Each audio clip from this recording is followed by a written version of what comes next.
Wow. Okay, so good evening, everyone, and welcome once again. I'm so sorry for the whole thing with the network, and welcome to our special class. Today's edition, we are diving into visibility and creating opportunities for ourselves when it comes to the LinkedIn space and the cybersecurity community. And like I said earlier, we're going to be having two amazing speakers today. One is Oladayo. She's an award-winning cybersecurity lawyer and also my sister. And the second person is the incredible Somto. Uh, because of the time spent, in all the old fixing and trying to fix my network, we're just going to go straight into the meeting. And I would like to invite our special guest, Oladayo Busayo, to begin a section where she takes us on building your visibility on LinkedIn. It's going to be a practical class. It's going to be an amazing one. So please, everybody, welcome Oladayo to the floor.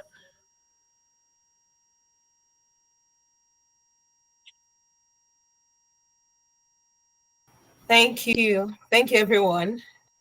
Good evening. Good evening. I guess I was with you guys last month and I'm here again. Yes. Yes. And I hope I'm meeting you guys better. I'm sure I'm meeting you guys better. I believe that we've grown past what we used to be last month because we are not allowed or permitted to be stagnant. Yes, so I believe I'm meeting you guys better. It's so good to have you here again. Thank you for having me once again. Thank you, CyberTalks with Jojo, Joan, my sister. Thank you for the invitation. It's always a pleasure coming to speak with this amazing community. I'm trying to share my screen so that we can go straight into the... All right, so just okay. I believe you can all see my screen, right? All right. Thank you. Okay, so just a minute.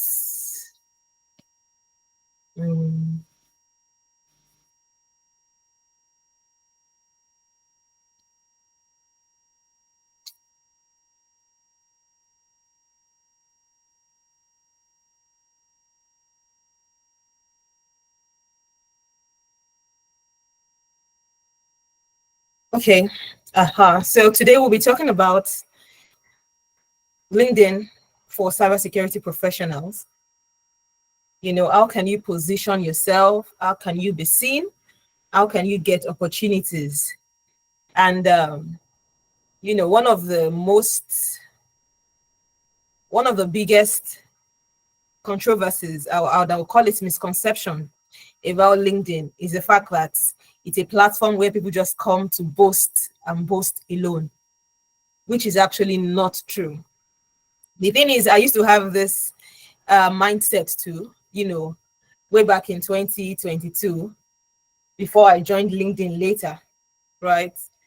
I've heard about LinkedIn for so long. My colleagues told me they're on LinkedIn. I was like, what are you guys doing on LinkedIn? I don't have time for that. I just want to face my studies. I want to just do this law and be good. So when I went to check what was going on LinkedIn, everything I was seeing, that period was just, I'm happy to share. I'm happy to do this. I'm happy to announce. And it felt like, so that means if I don't have anything to announce, I am not going to be on this LinkedIn, because I was just intimidated. But, that was just a fake, or let me say a misconception, a very big one at that. Yes, David, I'm thrilled to announce a very big one at that. It's a very serious misconception. And that has stopped so many bright talents from even coming to LinkedIn. Most of them, have just limited their understanding to that fact. But thankfully, I was able to open my eyes and I was able to see better. But the reason why I even came to LinkedIn was not because I wanted to willingly. Let me give you a backstory briefly before we enter into today's gist. So I came on LinkedIn just because I applied for a role in a law firm, and they made LinkedIn a a requirement. I did the interview. Now, during the interview, the person asked me, "Are you on LinkedIn?" I was like, "Are you on LinkedIn?" How? From where to where? I'm not on LinkedIn. I'm here to do the interview. I've passed the interview. So why are you asking me about LinkedIn? I said, "I'm not on LinkedIn." No. He said, "Oh, you're not on LinkedIn? How come?" I said, "I'm not just on LinkedIn." Apparently, he has given previous candidates conditions that all of them must return for if they want to be, selected, they must return with at least 500 connections before the following week. Now he gave me the same condition too. I was like, so I'll leave your job then. But I needed that job, not because I wanted money. As at that time, I just finished law school, but I just wanted a place. If you were here last year, or I mean last week, you would understand this story better. But I just needed a place to keep me burning, to keep me thirsty, to keep me curious, to keep me working. I didn't want just to sit at home. So that's why I needed that place. And the way Ibadan was, it is so hard to get, good and, high standard law firm. And that was like one of the top 5 high standard law firm in Ibadan. So I didn't want to lose that opportunity. So I had no choice. That was late 2022. I had no choice. I went to create that account. I started connecting. I was not connecting because I wanted to connect. I was connecting because my connection was reached 500 before they called me back. So I was just connecting, sending connections to anybody. As long as you're a lawyer, I did not care. I was just connecting with lawyers, whether students, whether professionals, and all that, and all that, and all that. That was the mindset. Well, I was able to get some connections, but not up to 500. And well, he considered me, and I was selected. But this man did not stop there. He wanted us to be posting and be tagging his law firm. I was like, waiting happen. But it looked as if it was hell-bent on it. It looked as if he was dragging us for a lot, but we did not, we had no choice. We had to do it. If you don't do it, you're leaving that firm. He had sent some people away because of that. So I had no choice. I was, when they're holding your neck to create content, people are like, when they're holding your neck to create content, that was my condition that year. I was like, no, by force. I started creating content too. I started creating content from what was happening in that office, right? If we go on any outing, we create content, we post it, we tag them. If they do, and yeah, they taught us really well. They did a lot of things for us. So whatever they did, we have to post and share. So I created content based on that. But along the line, things began to, change. I connected with somebody that changed everything. Just one person that changed everything. That's my mentor today. And it changed my mindset totally. Mr. Sesi took me on like over an hour call, close to 2 hours call, just on LinkedIn. Just for LinkedIn. And after that day, everything changed. Yes, I wasn't that serious in 2023. I wasn't posting content consistently. Probably once in a while, I will post content. I will share some things. I can take another like 3 months break, then come back, post something, then go again, come back. So that was what I did throughout 2023. But I would say that the major breakthrough came in 2024, when I would say, yeah, I was consistent on LinkedIn. If I took break, it was just because I wanted to rest or something. So I was consistent from 2024, and yes, I'm still consistent till now. So that was how my LinkedIn journey came. Just remember, I was just like many other people. They did not care about what LinkedIn was about. All they knew was LinkedIn is just about show off.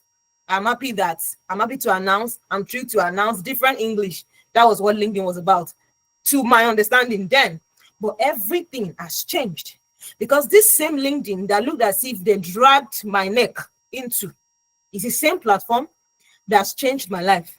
The same platform that's brought me award. The same platform that's opened doors for me. The same platform that's connected me with people that I didn't even expect. Like if they say, you people, that by this time this year, she would know this kind of people, this caliber of people, I would not believe it. But that was what that platform did for me. So the same platform has changed everything, giving me, genuine friends, connections, professional friends. That's how LinkedIn has been.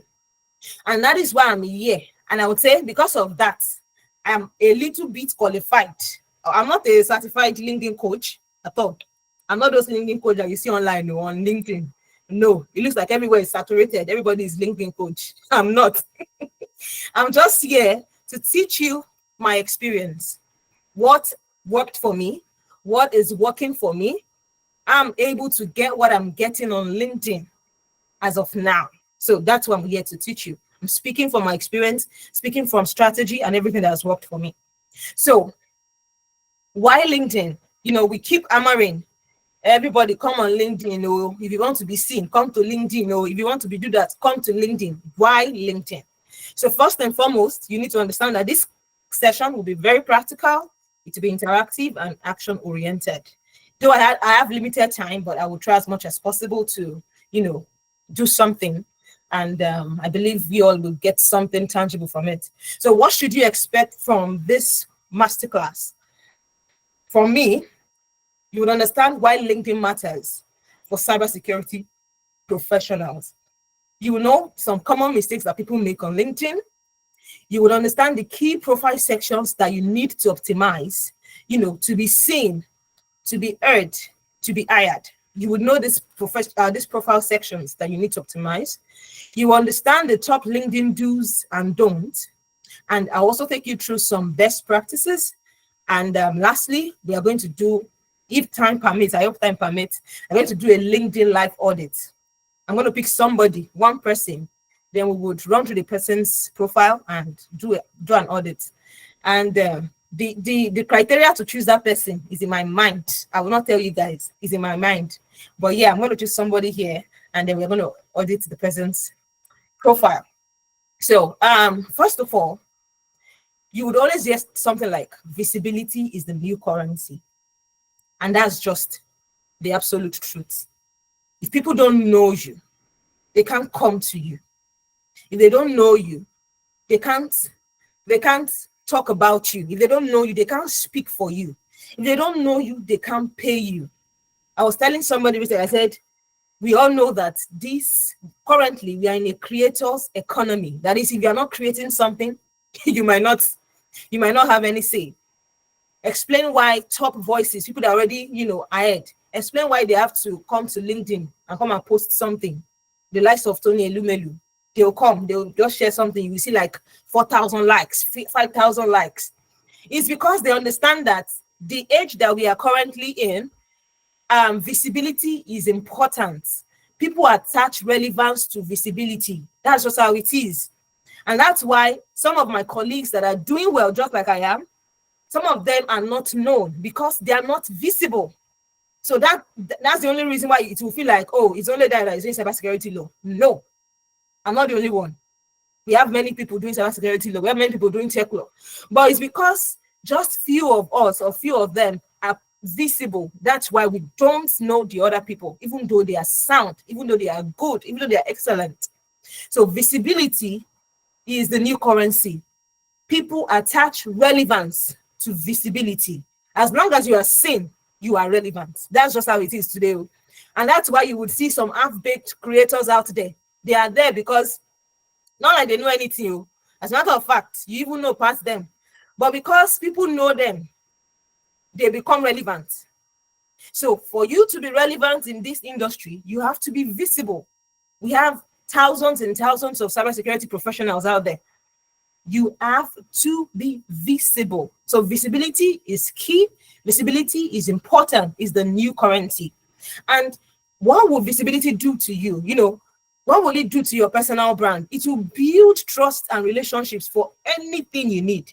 You remember when I started talking about my story, I said it gave me genuine connections and relationship. There are some I've not met CyberTalks with Jojo to say, okay, let's go for this dinner or let's go for no. I think the only time I've seen her physically was in church after closing. I just said, I know this lady, and I called her, and then we greeted. That's the first time, and I've not seen her after that, and I didn't see her before then. But somehow, LinkedIn brought us together and see what we are doing together.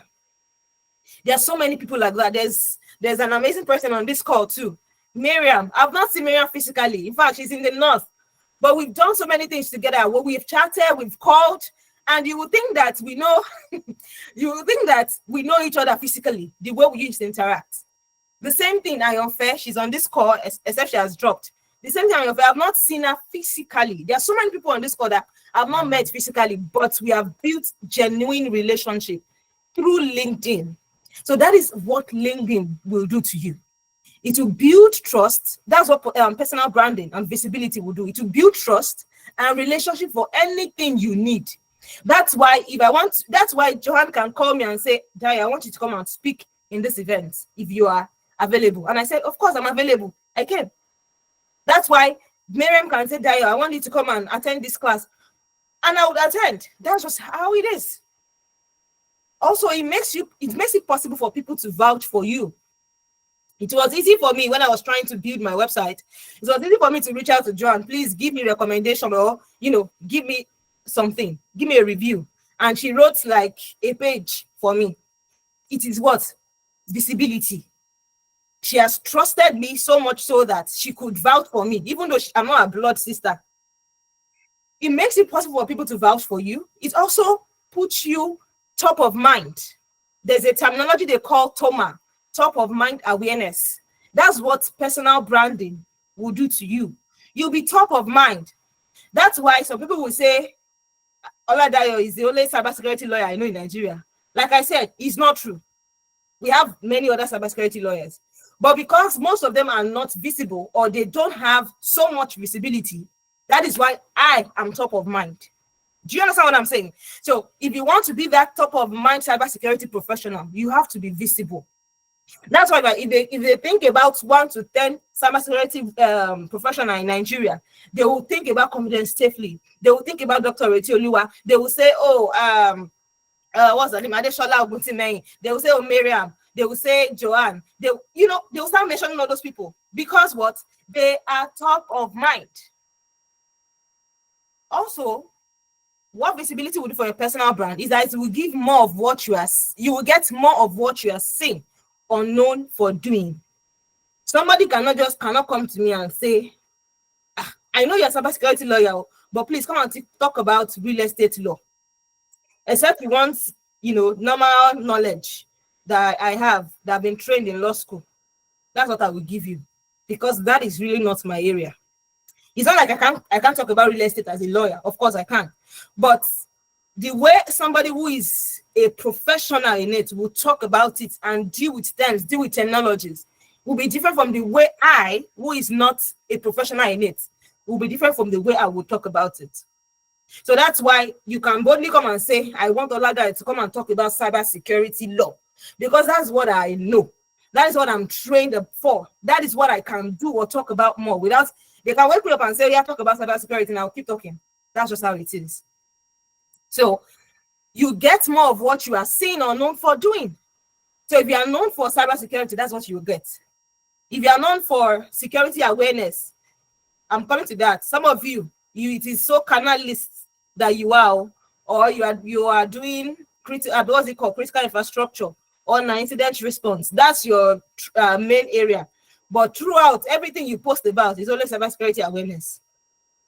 Because people know you as a cybersecurity awareness speaker. That's what they'll be calling you for. Do you understand? So you will get more of what you are seeing or known for doing. So that's what visibility will do to you. So now let's proceed. Now, why cybersecurity for cybersecurity professional? Why LinkedIn for cybersecurity professional? The first thing you need to know is that LinkedIn is the world's largest professional networking platform. Statistically, as of 2024, it had over 1 billion members worldwide. Note that figure, over 1 billion. Just imagine in your head what 1 billion is. Inside 1 billion, we have 999 million. So we're saying we have over 1 billion members worldwide. It's a space where professionals connect, share, and learn from each other. So just calculate that number in your head and tell me why you should not be on LinkedIn as a professional. Why you should not be on the largest professional network in the world. There's no reason why you should not be there. Of course, there are other platforms that you can actually still spread your wings to. But there's something about LinkedIn that is different from other platforms. It is very rare for professional, for companies to come and say, oh, to come to your TikTok and be sealing deal with you, say, we want to give you a job. Just because TikTok is known for a particular thing in entertainment. And that's why you might not be really popular if what you just come and do on TikTok is to give them, oh, there are 2 ways to discover this. There are 5 tools that you can use. Of course, you'll find your audience. But because that particular platform is known for a purpose, your audience will not grow so much so as those people that are doing the main thing that platform is for. You can't compare my audience with Purple Speedy because we have different focus. But it's very easy, and that's why you will not see Purple Speedy on LinkedIn. I don't even get what I'm saying.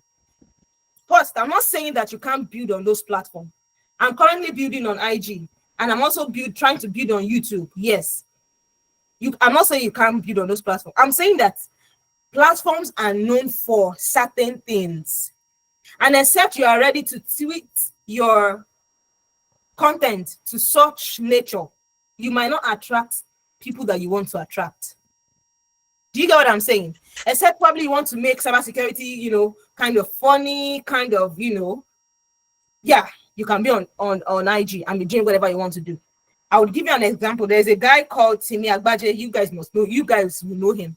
He's a lawyer that will say, what does the law says?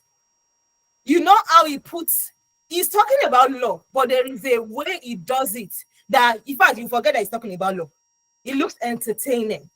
Now, except you have that kind of flavor to your own content, I'm sorry, you might not get more than 100 views. It's not a lie. So, because each platform, they are known for what they are known for. But when it comes to LinkedIn, everybody knows that LinkedIn is LinkedIn. There's nothing really going on, except that recently, okay, people have started, doing things on LinkedIn, making it different, giving it a little bit of entertainment flavor, which is actually good, but does not change the fact that it's a professional platform. That's how it is. And another platform, I would say that, yeah, people can, go and build, especially for cybersecurity, that I've known, and, Confidence Stevie also mentioned it. She said Twitter, which I also agree. You would see many professionals on Twitter.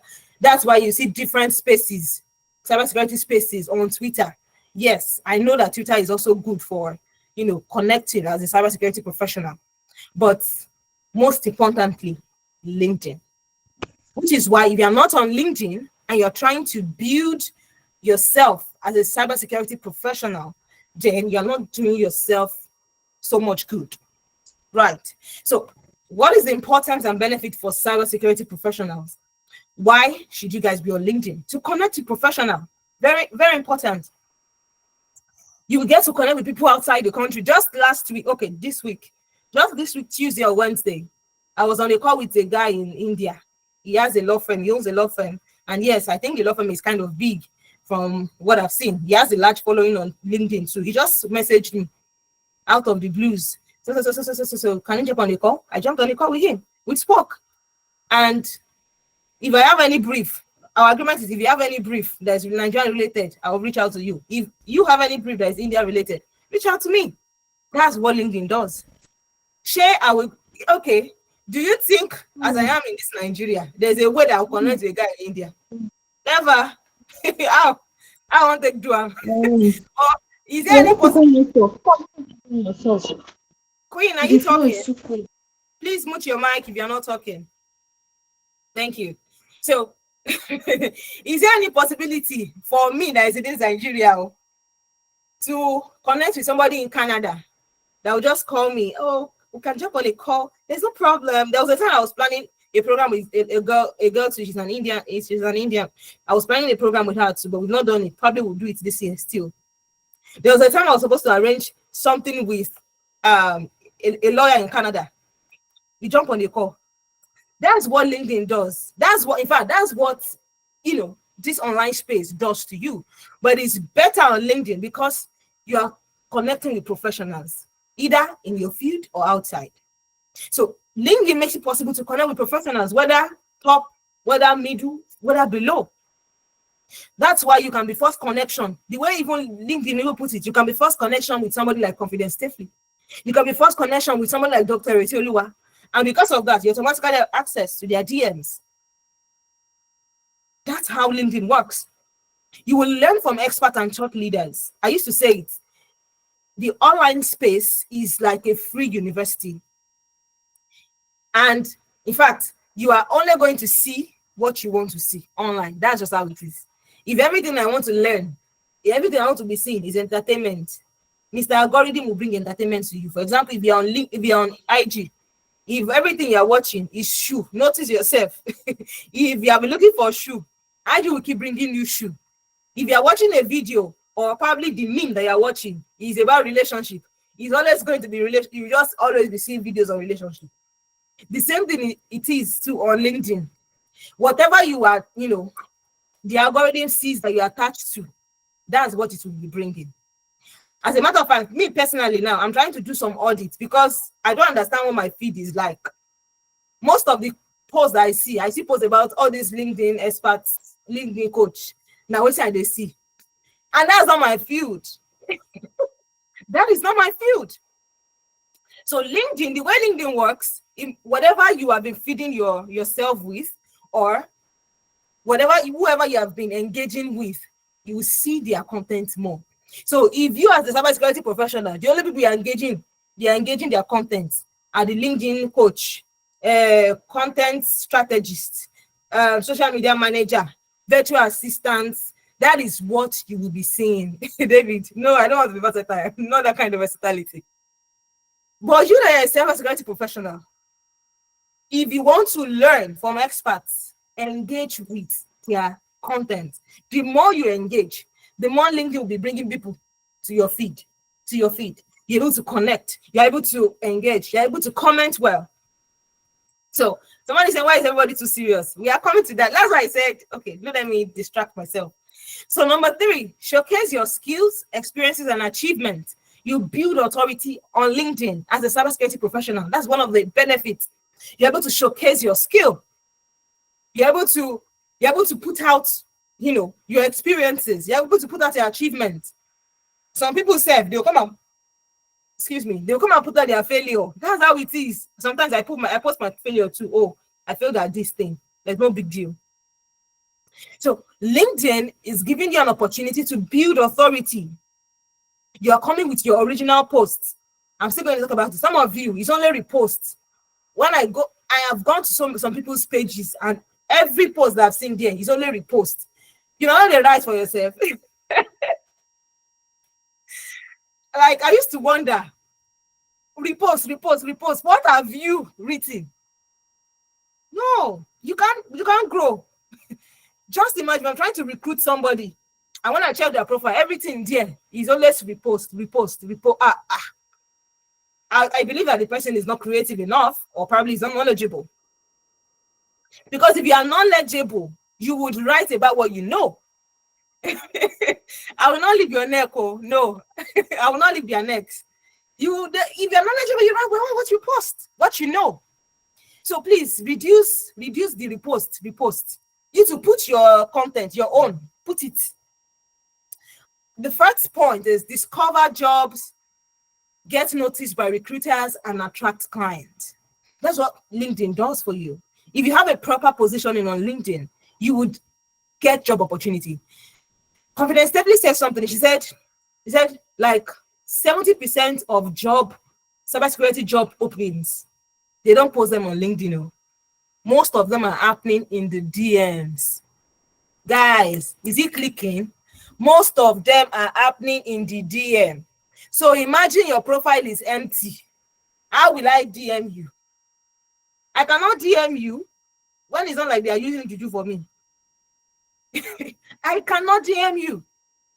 I have to have seen something to say, oh, this person is worth it. For example, they can come and say, I wanted to come and speak. Okay, what Marian spoke on an international platform in Canada. Did they come? Did you see them that we need speaker for this so event? Apply within. Did you see it? No, we did not see it though. But somehow my friend posted, I've been invited to come and speak in something Canada. I was like, yes, it happened in DM. That is what happens, my people. So LinkedIn is a platform where you can get opportunities, you can get noticed by recruiters and attract clients. That's how it is. I've gotten so many of them. John has gotten so many of them. That is how it is. Some recruiter will just come. Another day, we saw your profile. We see that you can fit. You might be fit for this role. Can you please send in your so. I will send it. That's just how it is. Now, the fifth point: stay updated with industry trends and news. So, one of the importance is to stay updated with industry trends and news.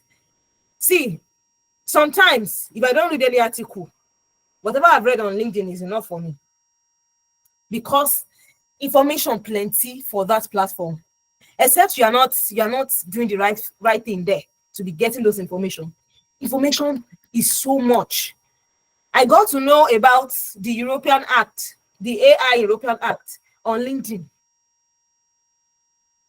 I got to know about so many news on LinkedIn, even as it relates to Nigeria. I got to know about them on LinkedIn. So you can be updated with industry trends and news on LinkedIn. I'm not saying other platforms will not give you. I know Twitter can also give you, but it is common on LinkedIn because that's what that platform is known for. There's a woman, I think that I've forgotten her name. She shares updates on AI like every 2 hours. I was like, why does she see these things? Like, if you want to know AI, anything about AI across the globe, just follow that woman.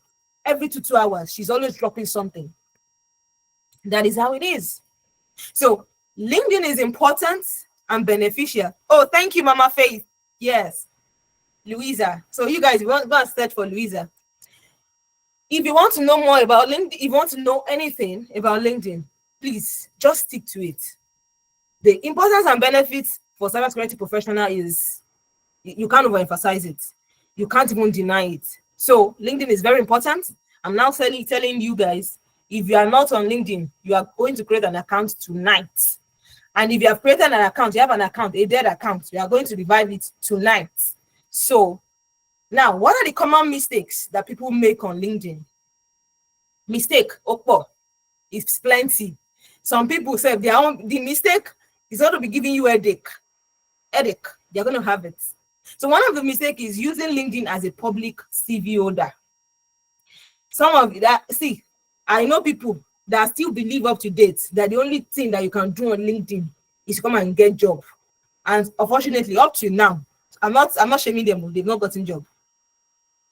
This is not shaming anybody. It's because they have not positioned themselves. They've not changed their mindset about it. LinkedIn is not just a public CV holder. Some of you, they only come on LinkedIn to update. Once they update the CV, they update it on LinkedIn. That's it. They have left the app. It's not just a jump onto platform. Maybe that was LinkedIn 20 years ago, but the LinkedIn of 2025 is beyond job hunting. Do you know how many people have become billionaires on LinkedIn? Lara, what's her name? Is it Lara Acosta or something? Do you know that lady has built millions in dollars business from LinkedIn? Jasmine from LinkedIn. Guys, don't leave your money on the table because you're blinded by job hunting on LinkedIn. That lady, that Lara Acosta, she's now sharing that, now she has advanced from just being a LinkedIn expert or something, that she's now entering business. She's telling us that she's evolving. That she's not entering business now. She has invested in so many companies. LinkedIn, it is LinkedIn money. She started from LinkedIn. Emphasis on that. She started on LinkedIn. So LinkedIn is beyond a public CV holder. Another mistake that people make, they do not have good LinkedIn headline. I'm going to drag some people. You yourself, you know yourself. If you have cybersecurity enthusiast on your LinkedIn profile, signify with any emoji. Cybersecurity enthusiast. Intelligent marketing enthusiast. Hello, enthusiast. Well done, no enthusiast. There is nothing like enthusiast. Like mama, my mama, confidence safely, she'll be like, no, don't exaggerate, but don't devalue yourself. The moment you start to study or take courses on a particular profession or course, you are no longer enthusiast. Oh, yes, you are not going to call yourself expert. Of course, you are not a cybersecurity expert, but you are not enthusiast. Yes, you are a cybersecurity professional. Yes, you can put in training if you are not comfortable. You can put in training in brackets, but you're a cybersecurity professional, entry level cybersecurity professional. That is what you are, not enthusiast. Because if I want to employ somebody, I will not employ an enthusiast. Oh, I mean, you guys don't know what enthusiast means. Don't put aspiring. Thank you, Queen Okon. Don't put aspiring. Don't. Entry level professional is okay. Stop putting that aspiring enthusiast. If I want to employ somebody, I will not employ enthusiast too, because enthusiasm can die. Yeah. If you don't know that, probably people don't know, you guys don't really know the true meaning of enthusiasm. You can my mama is laughing. Enthusiasm can die. Oh. So what will now be left of me that I employ you because you're enthusiast? No. So if you have enthusiast on your profile today or aspiring, go and remove it. Demonstrate confidence, yes, but no exaggeration. Also, don't come and lie and say, I'm cybersecurity expert. Don't go and lie. That's not necessary. If you say you're an expert, now they call you to come and give them exposition on ISO 27001 or on IPA or on GDPR or on COVID. You don't know anything. You're just looking like moron. Don't go and fall your hand. So don't exaggerate, but don't devalue yourself. Okay. Now, another mistake people make is exactly I don't believe in fake it till you make it. Oh, please let's apply not in cybersecurity. Don't go and fake it till you make it, because you are going to jeopardize some company. Don't go and fake it. Oh, not in cybersecurity. Oh, please. Now, the third mistake is not using a professional image and using a bad banner. Some of you know yourself, is selfie. Can you see how I'm doing? Selfie that is on your profile picture. Selfie. Some people selfie, you not even snap that selfie to be fine. Some of your selfie, you yourself, you be like, na selfie. Please look for professional. You don't need to go to studio. Look for good phone. There's a way I did it for my younger sister. She just sent me a picture of us, and then she just sent me a portrait, and I edited it. Just look for somebody who has good phone. Tell them to take portraits, right? Tell them to take portraits and edit it. We have editing app. Go to Canva, go and edit it, and put it on your profile photo. You don't need to go to the studio if you don't have the money. If you have the money, go to the studio. But if you don't have, don't bother. Look for good phone. Do portraits. Edit it properly. Put it on a profile picture, not selfie. Some people pout. What's that? On LinkedIn? Like IG. And some people, they have bad banner. Bad banner. Well, so for some people that don't know what banner is, let me go to this slide quickly where I have an example. This thing, can you see where I'm touching? That is what they call banner, where you can see a lawyer who is about cybersecurity and data privacy, personal branding, career growth. That's what they call banner.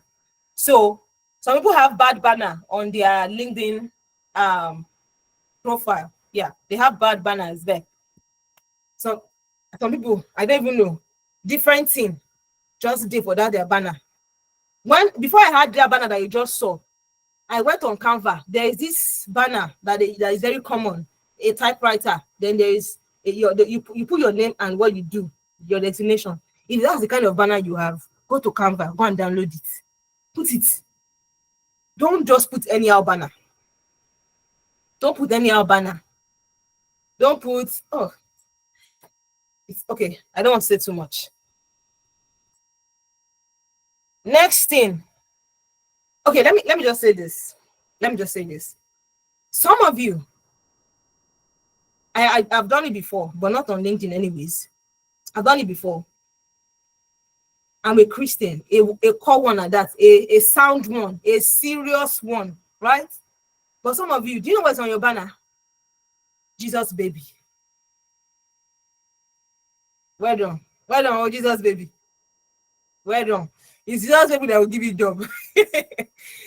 Like I said, as I am like this, if you say serious Christian, whatever you can think about a serious Christian, that is what I am. But you will not see Jesus baby. Do I post about my faith? Yes, I do. In fact, on LinkedIn, I talk about my faith. But because of that, you will not now see Jesus baby. Is it Jesus baby that they will employ? It's not. So please, those are mistakes. Innocent ones, so innocent mistakes. Those are what people make. We are still coming to some headline.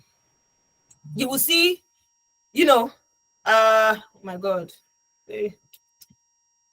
Okay, so some headline, instead of the way you are seeing award-winning cybersecurity lawyer helping some people, they'll put the apple of Jesus's eyes. Oh my God, you people will not keep on this list. The apple of Jesus' eyes. Okay, that's fine.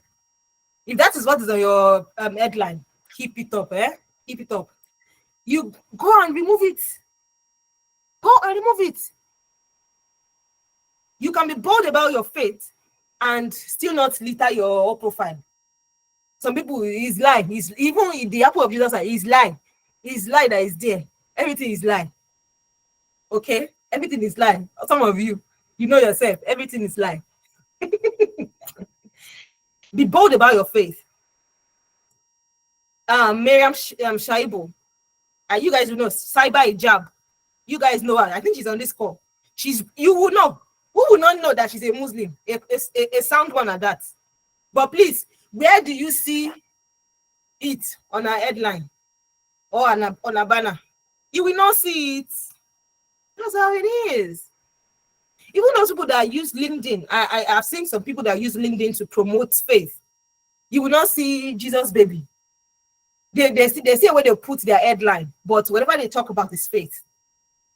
That's how I'm not saying don't hold your faith though. In fact, like I said, whatever you know about a serious Christian, I do it. I know that. But you get what I'm saying? That's one thing. Then next, okay, your headline must answer questions: what you do and who you do it for. Right. What you do. I'm a SOC analyst. I help organization, blah, blah, blah, blah, blah. Now, another mistake is not using a professional image. Okay, I think I've said that. Another mistake is no insightful comment on people's posts. Oh my God, I have a lot to say on this LinkedIn, but I don't have time. Some of you, the only thing that you have posted under somebody's posts is thank you for sharing. Thank you for sharing. Very insightful. That is even LinkedIn's comment for you. Not like it, not like you typed it yourself. Oh. Is it laziness?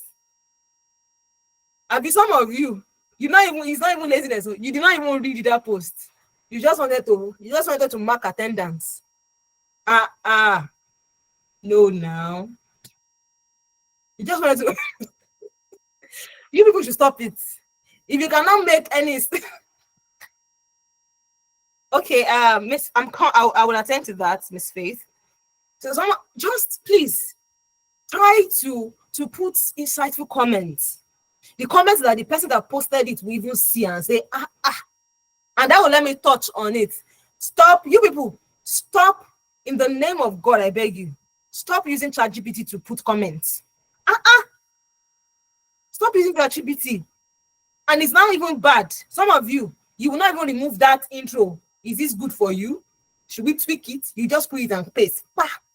As I am like this, if I see ChatGPT comments, I know it. Yeah, comments are like you're on a podcast. Yes.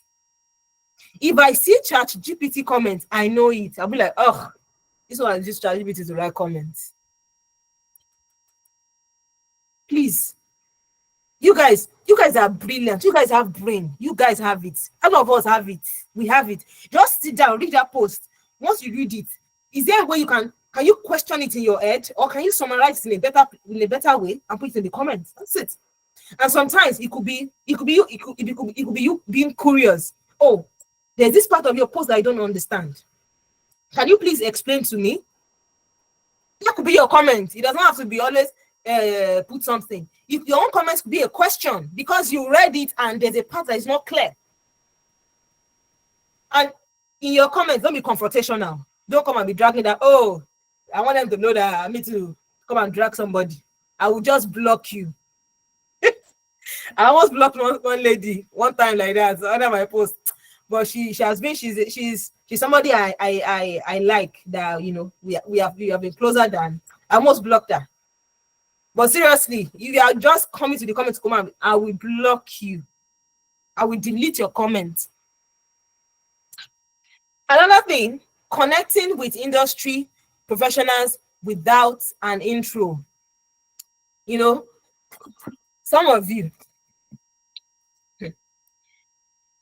it's just bad behavior. You just come to somebody's DM. Hi. In fact, maybe you still came. It's better you don't even come. Just connect and don't bother to do anything that's DM. Just connect and don't bother. But what's the essence? You yourself personally, what's the essence of the I or the hello that you dropped? Your DM will just sleep there because it does not make any sense. Why? Even on ordinary WhatsApp, it used to annoy me. It irritates me, especially when I don't know you. It's an unknown number. You just come and say hi. Your hi will sleep there. And you're not coming on a platform like LinkedIn, and the only thing you even were privileged to connect with a professional, and the only thing you say is hi, hello. I hope you are doing well. If I'm not doing well, call. Are we family? Are we related? Do you know what I'm saying? There are better ways to enter somebody's DM. I think there was a place I wrote a sample. I would show you guys. There are better ways of entering somebody's DM. Do you get what I'm saying? Now, another mistake is not posting self-authored or original content. I think I've mentioned something about that. Reposter, well done, no? By word, take their word. Their word for best in reposting. Take it. There's your own post. No post. Go and change. That's a very terrible mistake that you're making. Another thing is not posting content that position you as knowledgeable and fit for a role or opportunity. That's another mistake people make. Some of you, I've touched on it in a way. Some of you, your career path is GRC. Your career path is GRC, but you've never posted anything about GRC. The only thing that you post is cybersecurity awareness. Auntie, is that the only thing that they do in cybersecurity? That's why I said you would only be known for whatever you will only get for whatever you are known and seen to be doing. If the only thing that you can find on my post is cybersecurity awareness, that's the only thing people will be calling me to come and do. Meanwhile, I'm a GRC professional. Let people know that you're knowledgeable. Where's the place of governance? Talk about it. What's the place of risk? Talk about it. What's the place of compliance? Talk about it. Not just cybersecurity awareness, cybersecurity awareness. Some of you, SOC analysts, there's nothing about SOC that you are putting on your post. Nothing. No, you're not exploring any tool. You are not solving any problem. It's just cybersecurity awareness. Cybersecurity awareness. No. And some people are now confused on LinkedIn. It's cybersecurity that brought them to LinkedIn. They've turned to another thing. LinkedIn expert, LinkedIn optimization coach. Now, what is that why you are there? Of course, you can do that probably for your community members.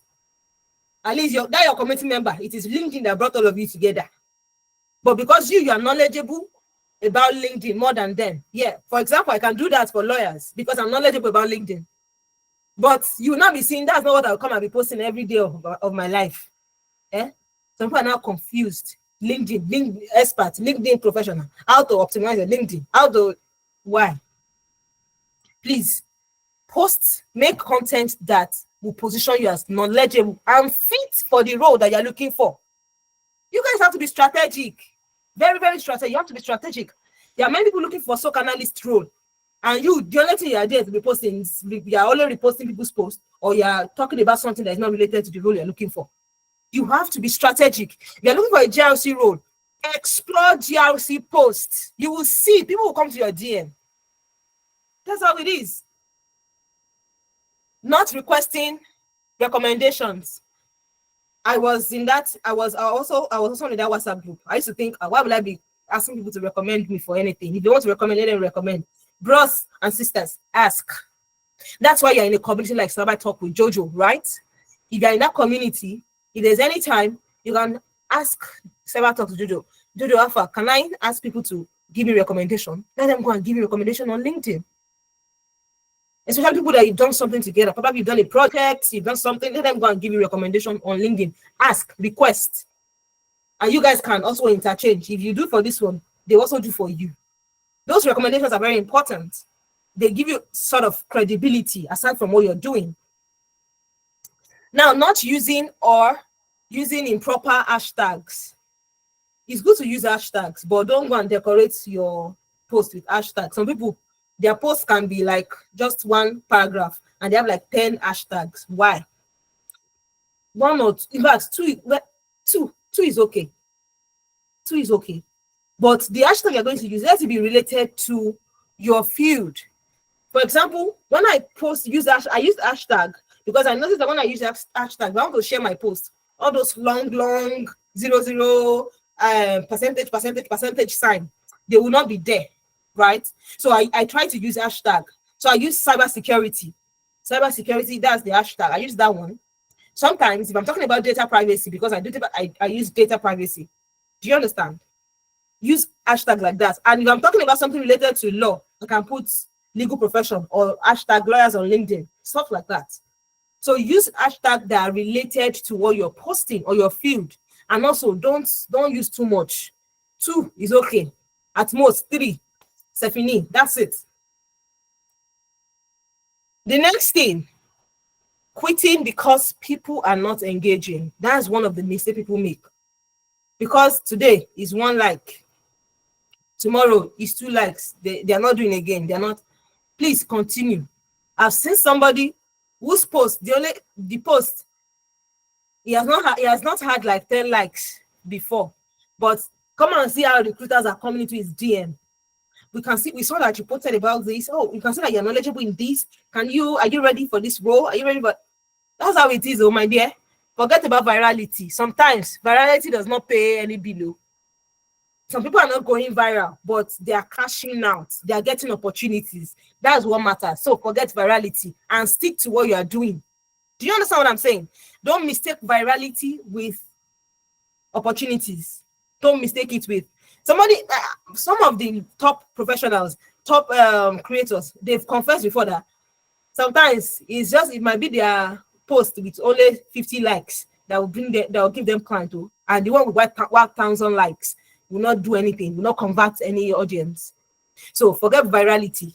Just face what you are there to do. All right. So, oh my God. The next thing, let's go to this. The key profile sections to optimize. So I put my own profile there so that you would see. Headline. This is where they call headline. This place under my name, where I wrote award-winning cybersecurity lawyer, helping businesses and blah, blah, blah, like that. Please make sure it is clear and it is value-driven.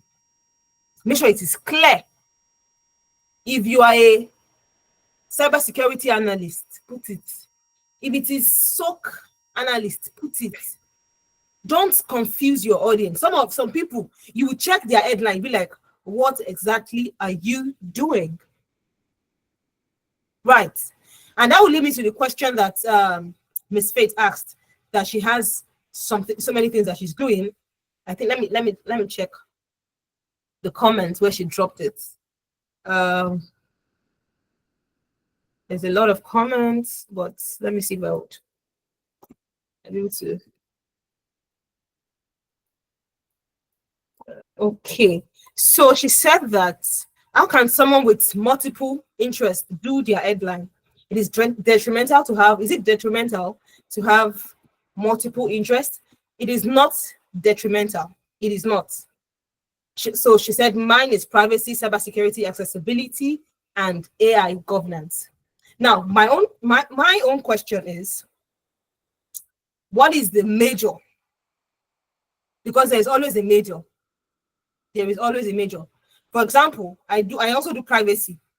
I do cybersecurity, right? I also there's also GRC. GRC is always part of cybersecurity, right? There's always a major. Which is the major? So whichever is the major, that should take the bulk of your headline. But if you now start talking about, and that's the place of your about section, we are coming there. That's also the place of your about section. Of course, there's a way you can put all these things together. There's a way you can put, because they have a way they are connected. Privacy is connected to cybersecurity, then accessibility and AI governance. There's a connection between them. So there is a way you can put them in your headline. But I will always advise you, the one you are major on should be the bulk, should take the bulk of your headline. And your about section should now give us a full overview of what you're doing. That should be what about section should be about. So LinkedIn has those, sections to help you. So your about section will do much of that, and also your posts will also do much of that. You will see that in my own in my headline. So sorry. I said cybersecurity lawyer, helping businesses build resilience with law, policy, and strategy. GRC consultant, cybersecurity trainer, speaker, and then I put the cyber lawyer because that's what people know me as. So let your headline, let it speak your major position. Of course, you can. Why not? Who says you cannot put it? You can put it on your headline. You can put it on your headline, as long as you can. Your post, your content, your about section has explained much about it. It is what you are doing. It is who you are. I can't deny the fact that I know privacy. I can't deny the fact that I know AI governance. Why not? Put it. AI governance specialist, privacy specialist, cybersecurity, so. Put it. You can list it the way I listed it, like this. Privacy lawyer, AI governance specialist, then a phrase that will explain. Just look for a phrase that can explain, or that can explain the connectivity and how it's going to help these people. So just the way I wrote, helping businesses build resilience with law. So you can just come up, look for a way that you can connect all these things together and make it a short phrase that you can put in your headline. And I think you're good to go. You're good to go. So the fact that you have different things that you're doing, it means that you are multi-talented and you're an expert in core things. Why not? Show it off. It's very important. Put it, ma. I'm giving you a go ahead. But there's definitely a way you can do that, just like I explained. Find a phrase that will connect these things that you do. And the advantage, don't forget I said that your headline should talk about what you do and who you do those things for. Right? Let it explain it. That's what your headline is for. Because if I'm looking for this kind of person, if I'm looking for cybersecurity lawyer or GRC consultant, my profile will pop up. Because that is what I am. That's what I posted on my headline. Now, another section is your profile picture. Like I said, no selfie. I'll just touch on this briefly because I think I've said so many things about it before. Your banner, please. If you can't design or get a designer to do this for you, go to Canva, free Canva. Use free Canva and design something nice for yourself. Your about section is very, very important. That is where you sell yourself. Some of you, your about section is just, my name is so. My name is so. Some people it is your hobby they are telling us your about session. That's not what your about session is all about alone. Of course, you can find a way to make your about session fun and all that, but please, it's not just about who cares. My best food is my hobby is how does that help me? So please use that your about session to sell yourself. If you read my about section, I sold myself in my about section. I sold myself in my about section because people read your about section. So your headline, your about section, very, very important. Show your personality and tell your story in your about section. The experience section too is very important. For example, some people they were once SOC analysts, but now they are now GRC analysts. Let it show in your experience session, because it is a plus to you. Don't think somebody said they have to delete it. Why would you delete it? It is part of you. It is part of your journey. As a matter of fact, it's a plus to whatever organization that you are going to be employed in. So let it show in your experience session that, oh, I am experiencing this. I am experiencing this too. Let your experience session show it. Focus on the description. Okay, what did you do when you were holding this position? And it's just the way you sell yourself on CVs that you pick out the outstanding things that you did in that particular place. Put it. Your skill and your endorsement. Like an endorsement is also the recommendation that I mentioned. Something like the recommendation. No, it's a different thing. The endorsement is what people would click. They endorse you. They endorse you. Ask. The same way you're asking for a recommendation, ask them to endorse you too in your, some specific skills. Ask them to endorse you. So I want to believe that after today's session, CyberTalks with Jojo would organize, do probably a brief meetup for you guys online, where you guys will drop your links for people to go and endorse, recommend, and all that. So I like cyber specific skills in your niche. If you are a GRC analyst, risk management is very important. It's a skill. Risk assessment is a skill. Communication is a skill. Attention to detail, skill. Problem solving, skill. Those are the skills that are related to what you're doing. Put those skills. Certifications too. Upload your certificates. Miss Confidence Tiffany will say, if it's 10, upload it 10. If it's 20, upload everything. It's your certificate, oh, not mine. I did upload all my certifications, but I'm advising you. It's laziness that is doing me. But if you have the time, upload your certifications. Upload them. Upload your certifications. Very important. And the last section that I will tell you to always maximize is your feature section. Your feature section is very important. Maximize your feature section. When you are doing something important and you want people to see it, put it in that your feature section. Maximize that feature section. It's very, very important. Very, very important. Now let's go to the next. Top LinkedIn do's and don'ts.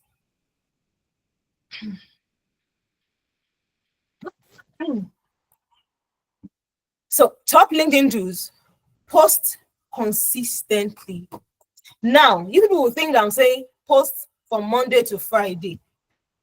People will notice that I no longer, like for a while now, I no longer post on Saturdays and Sundays. If I'm going to even post on Saturdays and Sundays, probably on Saturday, it's probably maybe I have a speaking engagement and I want people to engage. And on Sunday, it's just pictures I'll come and post because I want you guys to see what I want to church. Simple. I don't post anything serious on Saturday and Sunday. I don't post anything serious on Saturday and Sunday. So posting consistently does not mean Monday to Friday. Your consistency can be posting once a week. Maybe you have chosen to be posting only on Tuesday, 9 a.m. That's when you post. You are consistent with it. If it is 2 days a week, choose that 2 days, be consistent with it. So your consistency does not have to be Monday, Tuesday, Wednesday, Thursday, Friday, Saturday, Sunday. No. Your consistency could be a day, 2 days, 3 days, as much as you can. That could be your consistency. I know people that post more than once a day. They can post like 2 times or 3 times a day. If you have that luxury of time, why not? So post consistently. And when I say post consistently, I'm not talking about repost. It's very important I emphasize that. I'm not talking about reposting. No, stop reposting content. It's not always. Please don't turn your profile to content reposter. Don't. Another thing, engage with others' content. Like I said, post insightful comments on people's content. Post insightful comments. If you have questions, ask your questions. If you have questions, ask your questions. If you have more understanding, put it not in a disrespectful manner. Anyways, just make sure that you are very, very ready to engage people's content. Another thing, use keywords in your profile. Use keywords. For example, if you are a GRC analyst, keywords should be littered around your profile. You have to litter it around your profile. When they search for risk management, they should be able to find or locate your what's it called, your profile, because somewhere, somehow, risk management is there. If you are looking for risk assessment, somewhere, somehow, it is there. ISO 27001, it is there. GDPR, somehow, just litter keywords around your profile. In your about section, in your post, litter keywords around your profile. Very important. Another thing, be authentic. LinkedIn rewards authenticity. LinkedIn, be yourself. Be yourself. It's very important.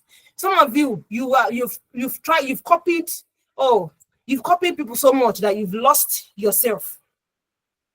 You no longer know who you are again. You've lost yourself in it. Be yourself. Very important. Be yourself. I know myself. I'm a kind of funny person. I'm not so serious too. I don't like to be too serious. Sometimes I'll be like, why are you guys holding this life like it is so hard? Please, life is not so hard, Ejo. I'm that kind of person. And you would find that kind of tune in my post. So be yourself. Don't try to be sounding like Joanne, or you want to try and sound like Cyber Hijab, or you want to try to sound like Somto. You guys are different people, please. Build genuine connections. Build genuine connections. Some of you is just for likes, and that's why I stopped joining some LinkedIn challenges. That's why I stopped joining some LinkedIn challenge, because most of us, what we are looking for is likes and comments, not any genuine relationship or connection. So I just saw that that's what most people are doing. I'm tired. I just did not join any LinkedIn challenge. I think the only one I joined was because I attended a program and it was part of the souvenir for that conference. So please build genuine connections. You guys, it is possible. It is possible to get relationships, friends on any platform. Be genuine. That's how it is. Now, the LinkedIn don'ts that I would touch on, I've actually touched on some of them. Don't leave your profile incomplete. Some of you, in fact, I'm saying incomplete. Some people do not even have anything on their profile. It's just that their selfie and their name that is there. Please, if your LinkedIn is like that, if your LinkedIn is dead, you need to revive it. Please, we need to do a surgical operation for it to be revived. And you have to do it tonight, so that, from this program, you are going with much strength and, that enthusiasm. Go and use it to do that your profile after today. Don't copy paste generic bios. You can use ChatGPT or whatever AI you're using to generate your bio, but be specific. Don't just use generic bios. For example, as a GRC analyst, yeah, you can help organizations with GRC compliance. You can help them draft policies or audit their policies or conduct assessment and all that. Yeah, they are good, but don't be so generic. What is that thing that's distinguished you? If it is one specific thing that you did that gave you results, why not put it in your bio, put it in your about section? That is what has made you specific. Stop spamming people with DMs. There are some DM there are some people I stopped responding to their DM because it was not like, is this person okay? Share this one thing that I have time. Why? Because why will you every morning, Monday morning? Hello, good morning. How are you? Hope you are fine. Hope you slept well. The second day, the same thing. The third, bros, auntie. Why? Please stop spamming people. If you don't have anything important to say, don't go into their DM. Don't. Stop that I. Stop that hello. Stop that hope you are doing okay.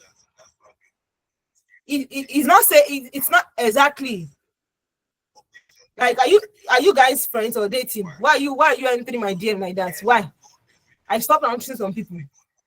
And these same people, you know the most annoying thing about these people, they will not like your post though. They will not come and react to your post, but they'll be your DM. Why? Please, is that mathematics Martin? It's not.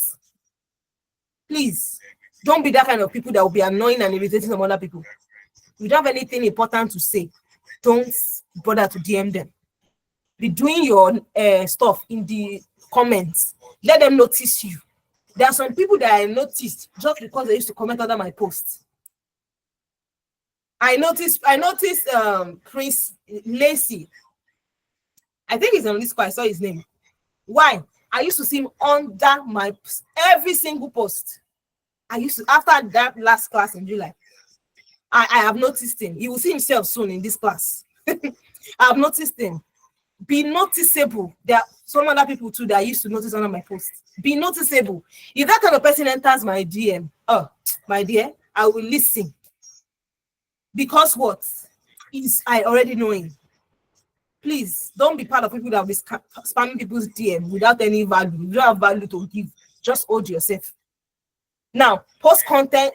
Another don't post content and just log off. Some of you, they say we should post content. I will post content. You post it, you leave. Why? No. Post content, engage. If there are any comment under your post, go and respond. Me, in fact, if the post is 1 week ago and I saw a comment I've not responded, I will go and respond. Respond to comments. That's how it's supposed to be. Don't leave your post and let it just die like that. Because you guys, one thing you don't understand is that the first few hours when you post, the algorithm is watching the activity going on with that post. So the more it is being engaged, the more it pushes it out to more people. So imagine you just finish posting, you just log off. Bah, that's it. That's why you come back and still meet 0 like. There's nothing on, there's no like, there's no comments. And you're not saying LinkedIn is wicked. You, how many hours did you stay? There's this LinkedIn expert. He's one of the top voices on LinkedIn worldwide. When it will be like, once he posts, he will tell his family members for the next 1 to 2 hours, nobody should distract him. He wants to engage with that post. He will respond to every comment. So once that time that he gave himself is done, he closes his phone. That's it. Because you understand that the first few hours or time is to help your post move. Also, another don't be tagging people in your post anyhow. Don't. If it does not relate to me, don't tag me. Don't do that. Please. It's not, some people think, oh, if I tag them, it will help my post. Of course, their followers will see it. But somehow, it's not really making sense. If it's not related to them, you don't need to tag them. If it's not relating to them, don't tag, don't bother. Just do your post. Okay? Editing post immediately.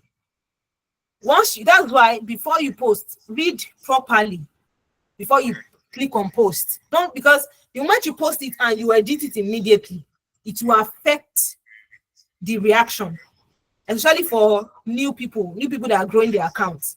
It will affect your reaction. So it will affect the impression of that post. If you are going to even edit it at all, wait for like an hour or two. So once you edit it, by that time, the algorithm already knows how your post is doing. So once you edit it, you now repost yourself. You click on repost. That's what I do. That's what most people do too, that they recommend you people do.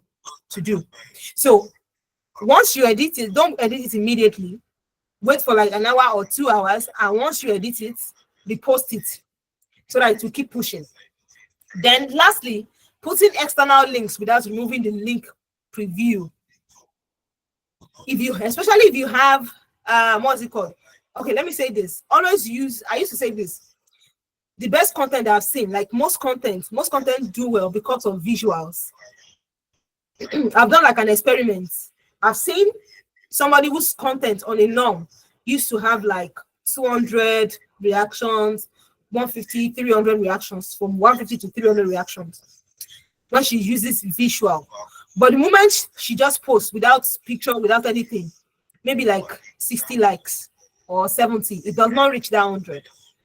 So it's that experiment emphasizing the fact that it emphasizes the fact that LinkedIn supports posts with visuals. So your visuals can be a nice picture.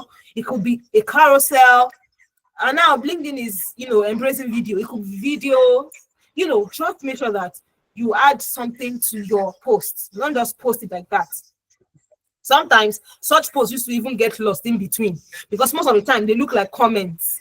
LinkedIn will always show like probably a line or 2 lines or 3 lines. So most of them, they look like comments. So people won't get attracted to it. Do you know what I'm saying?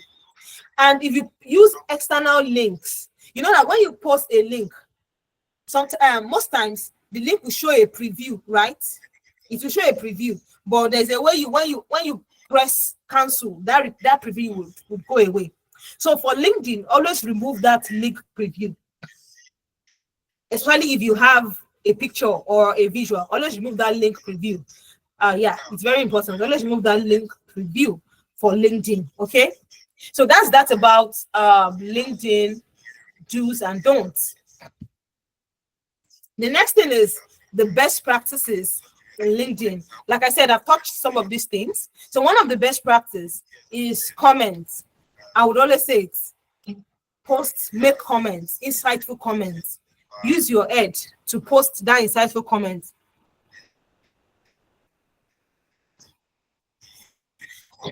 Always put insightful comments. Yeah, some people say don't put links in posts. I put links in posts, so my posts do well.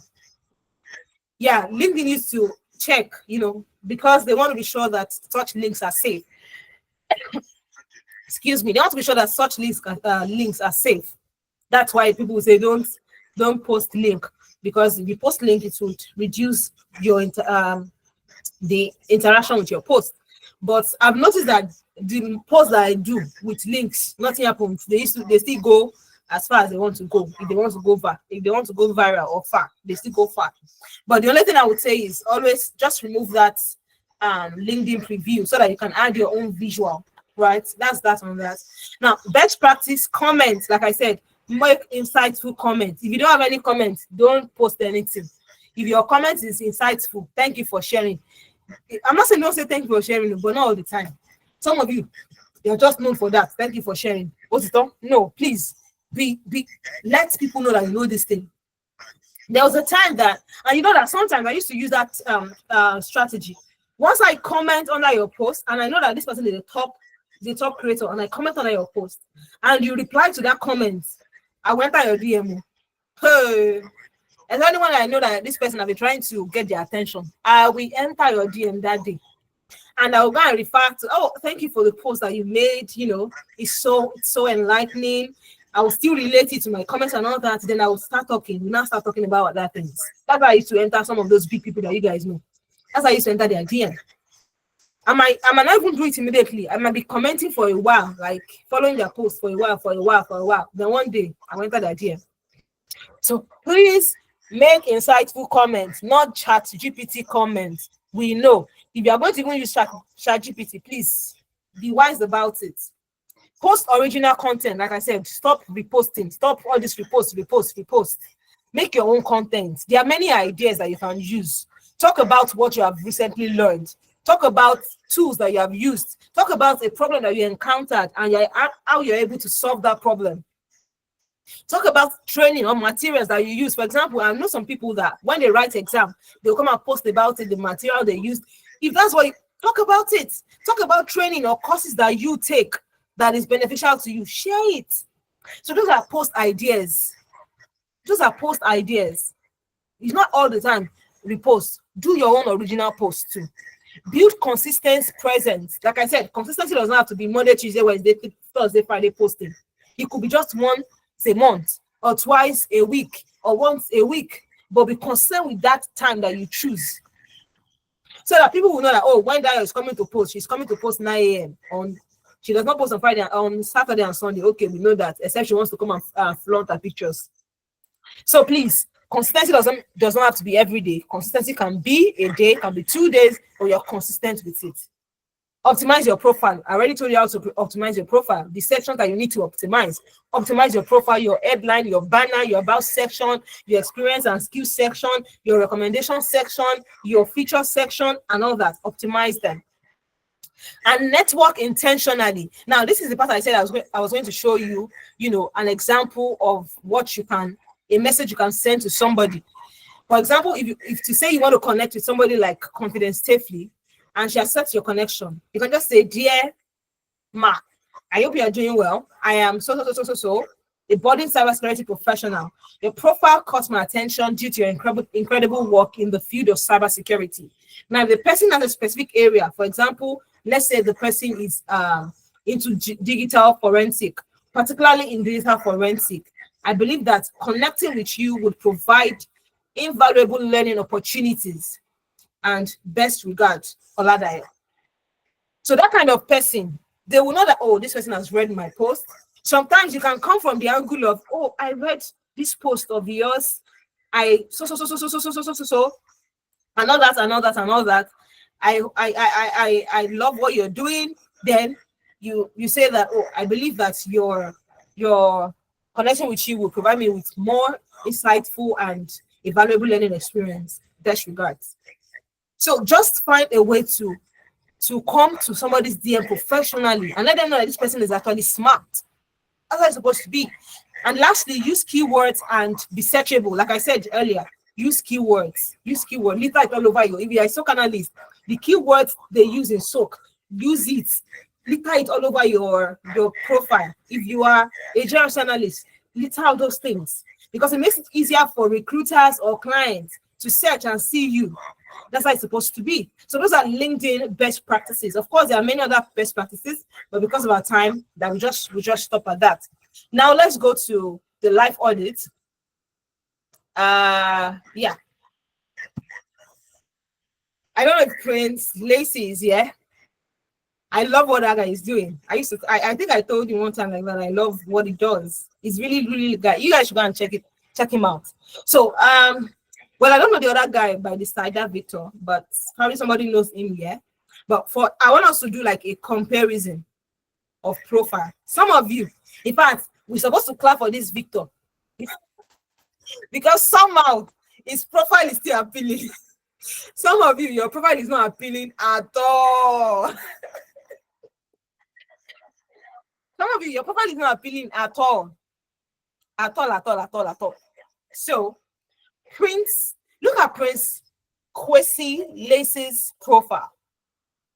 From the banner, you will see that his banner is looking good. Your data is too friendly online. You can see what he wrote there. I help it mind its business. So of course, from what he wrote it. He used one thing I would say about his profile is he used his own tone. You will see that he's someone that is kind of not so serious person. He knows how to relate with anybody. And I've read his post. There was a time I told him I love his simplicity and authenticity. It was that post was, I think it was breaking a concept. And the way he broke it down for everybody to understand, I was like, even a baby will understand this concept. That is his own tone. Okay. So you need to find your voice, your own unique voice. Do you want to be sounding professional? Some of you, there was a time I had to pause on something I wanted to do, creating video content, because the video content I created, I was like, this is not sounding like Dio. I was too serious. I was like, the Dio that I know is not all this serious, professional about everything. Yeah, I'm sure he's only English. No, I'm not that kind of person. Because of that, I paused on that video content, because no, that's not me. So bring your voice to whatever you're doing. So you will see that it's banner. Your data is too friendly. It's too friendly online. I help it mind its business. I love it. You know that this person is a cybersecurity person. Now, come down to his headline. Did you see cybersecurity enthusiast? I'm sure this guy studied cybersecurity in school. But did you see cybersecurity enthusiast? No. What did you see? Cybersecurity analyst. Did you see aspiring cybersecurity enthusiast? Aspiring cybersecurity analyst? No. You saw cybersecurity analyst. And what did you do again? You added the certification. Good. I've seen some other professional that they put their certification, the badges, they put it as banner, LinkedIn banner. It is good. It shows your efficiency. It shows who you are. It shows your positioning. It continued. Red and blue team focused. There are two different teams, but because it's focused on two, why not? That goes back to what Miss Faith said. Why not? You can put it. You are an AI governance person. You are a privacy person. Put it. Cyber awareness advocate. Put it. His headline is just perfect. It's just perfect. His banner, perfect. Now, look at Victor Bamidele Ali. What did he put? Cybersecurity enthusiast. No. Nobody will hire cybersecurity enthusiast. In fact, you would, if let's assume that this person is serious with LinkedIn, he might not grow quickly because of his profile. His profile is not so attractive. His profile is not speaking somebody who is into cybersecurity already.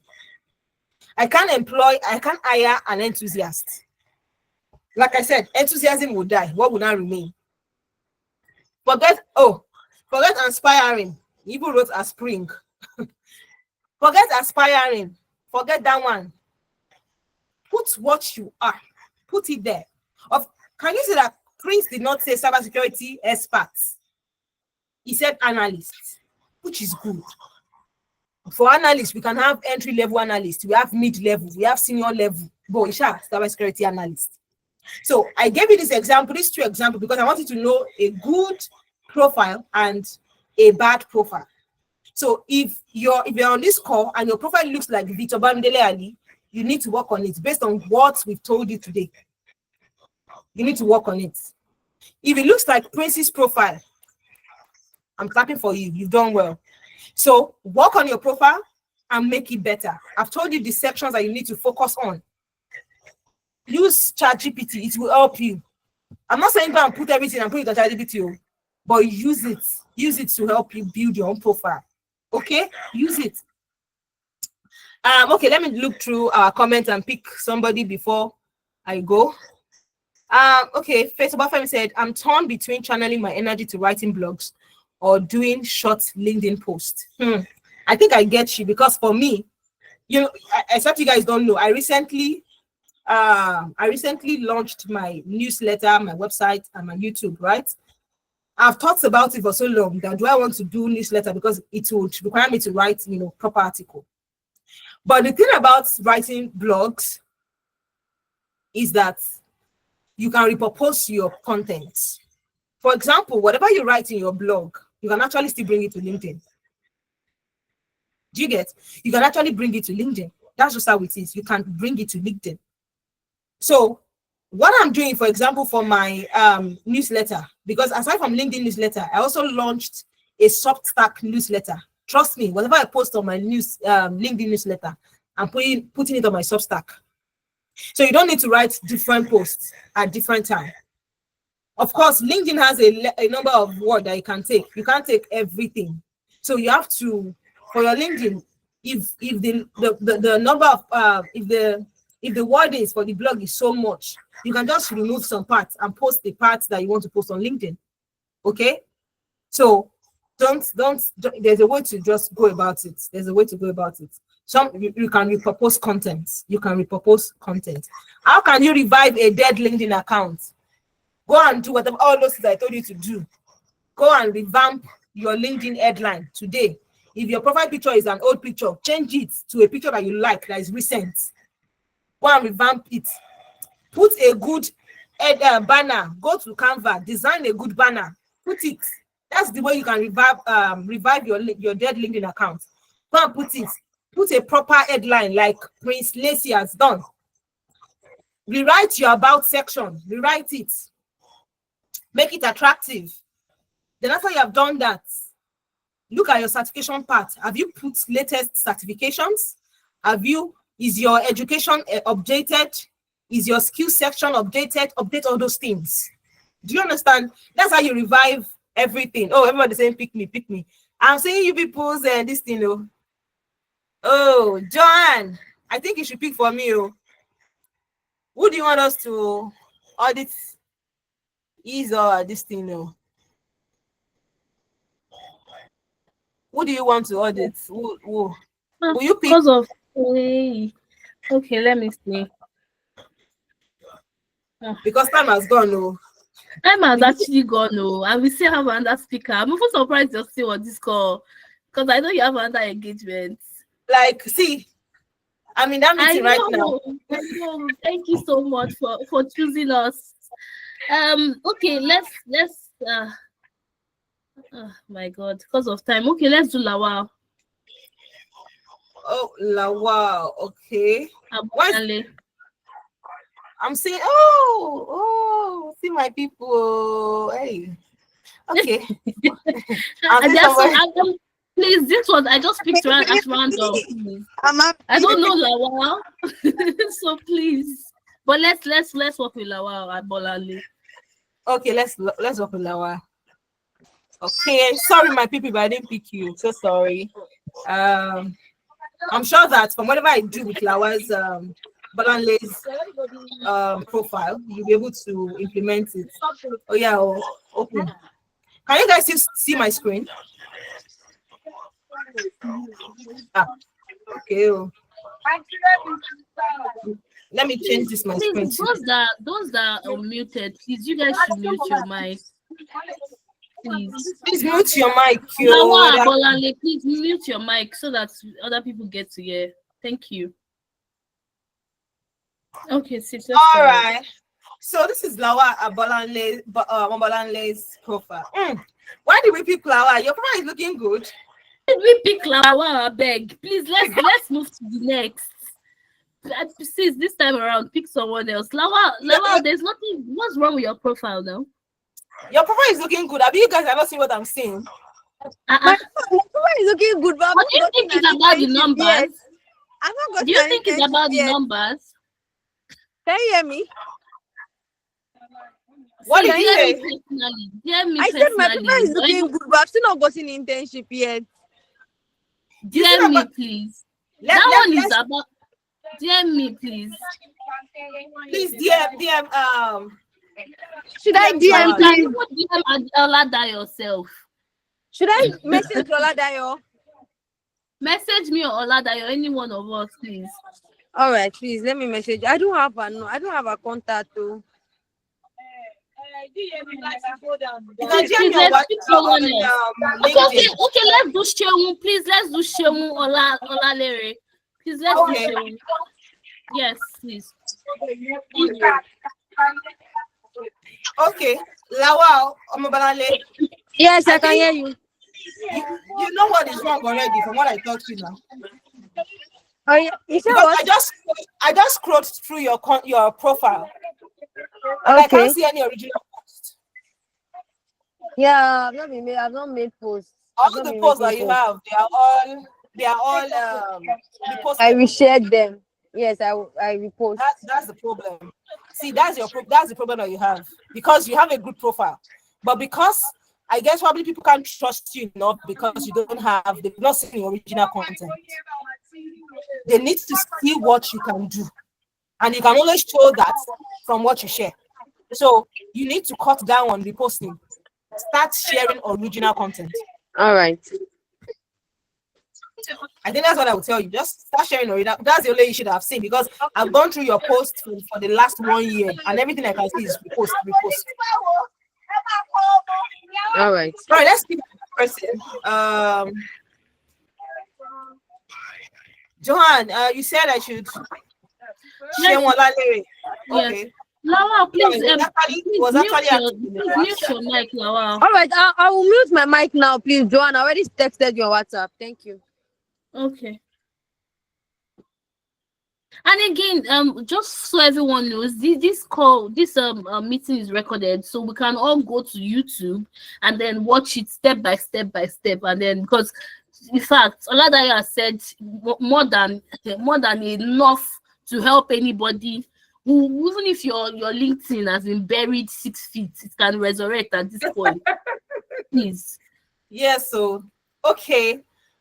This is Shewanla Leary. Okay. Shell, you're a cybersecurity professional, right? Or is it just project management?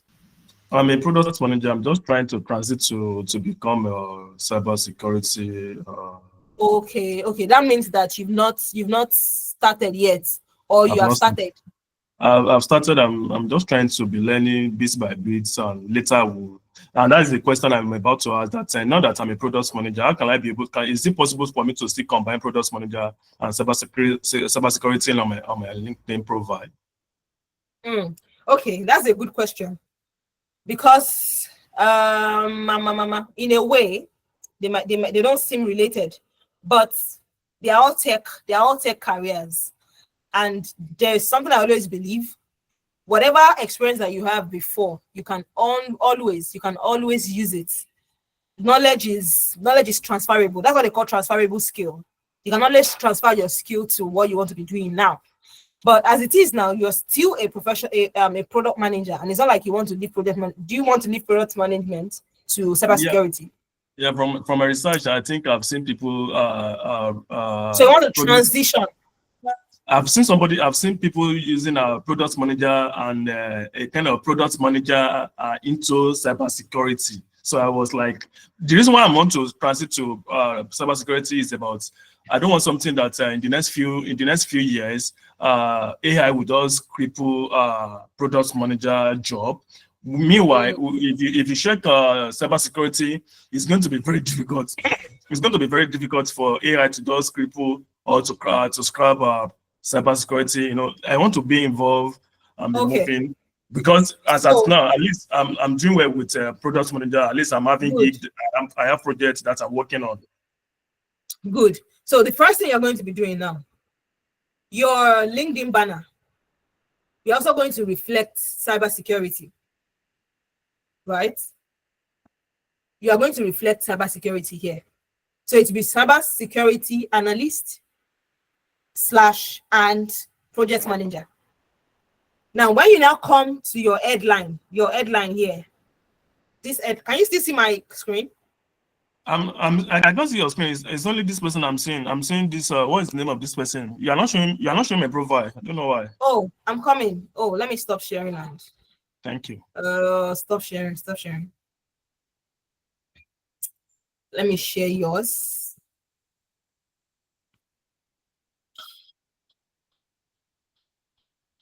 Okay.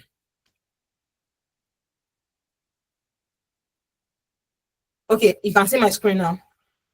Yes, I can see your screen. Thank you. All right. So that's your LinkedIn banner, right? Instead of that product manager that you wrote alone, you're going to include cybersecurity analyst. Because do you know that thing, what it does for you? It also gives you further credibility. Because product manager are believed to have, they have some certain skills that people believe that they can execute well. They can execute projects, they can manage team and all that and all that. So if you have that kind of skill, the fact that you're a product manager, a cybersecurity recruiter can say, oh, this person's skill from product management can actually be useful in cybersecurity, right? So we are not discarding that product manager at all. We are not discarding it. It's going to be helpful. It's going to be useful because now you are still a product manager, but not until you transition fully, you can now remove product manager. But for now, I want us to still put it that you are still doing product management because at least cybersecurity has not started paying you yet. You are still studying, right? But where you are going to now have a major change is your LinkedIn header. Sorry, yeah, this headline. Do you see where you put intern pause at product manager at intern pause? Remove it. Just remove that intern pause. We don't want it. We don't need it there. Unnecessary, right? So instead of that product manager at intern pause, you put cybersecurity analyst, then this long stroke product manager. Now, before you go to that product manager, you put cybersecurity analyst stroke helping. What part of cybersecurity are you doing? Or are you going into? I just started learning this month, so I've not really deep knowledge of it. Yes, but I'm so interested. I'm having high expectation concerning cybersecurity. Okay, so what you're going to do is, I wanted to say I'm coming. I want to see how I can use. I want you guys to learn how to use ChatGPT to get your headline yourself. Give me a minute. Oh, okay, ChatGPT, where are you?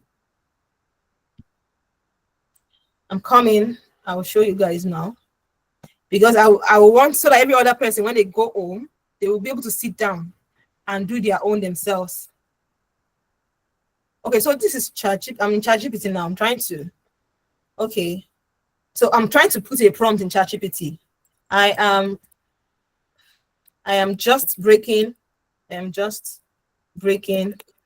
into cybersecurity. I would like to improve or optimize. I would like to optimize my LinkedIn to reflect that I am a cybersecurity analyst. I'm an entry level cybersecurity analyst. Okay. Meanwhile,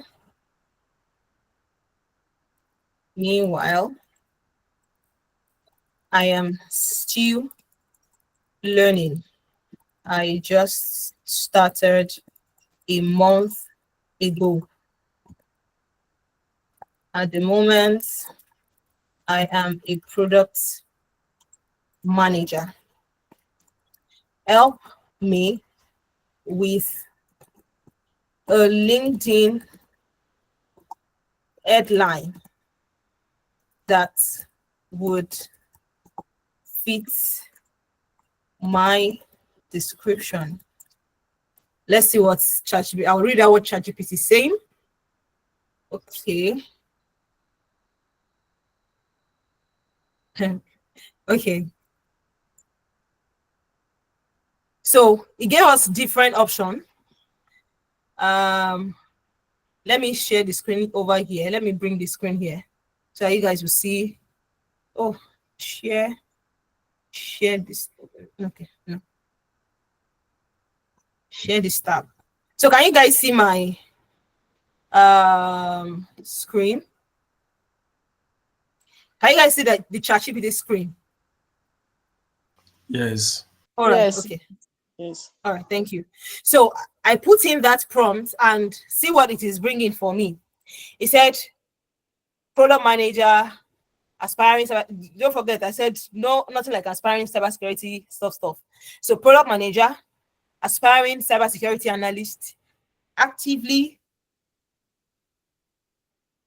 learning threat analysis and SOC tools. Okay. Another one, product manager pivoting into cybersecurity, entry-level analyst in training, building skills in threat intelligence and SOC. Beginner friendly, cybersecurity analyst, entry level. Can you see put it in brackets? Product manager, learning CIEM, threat detection and cyber fundamentals. You know, things like this. Okay, so now let's pick a perfect headline for Seun.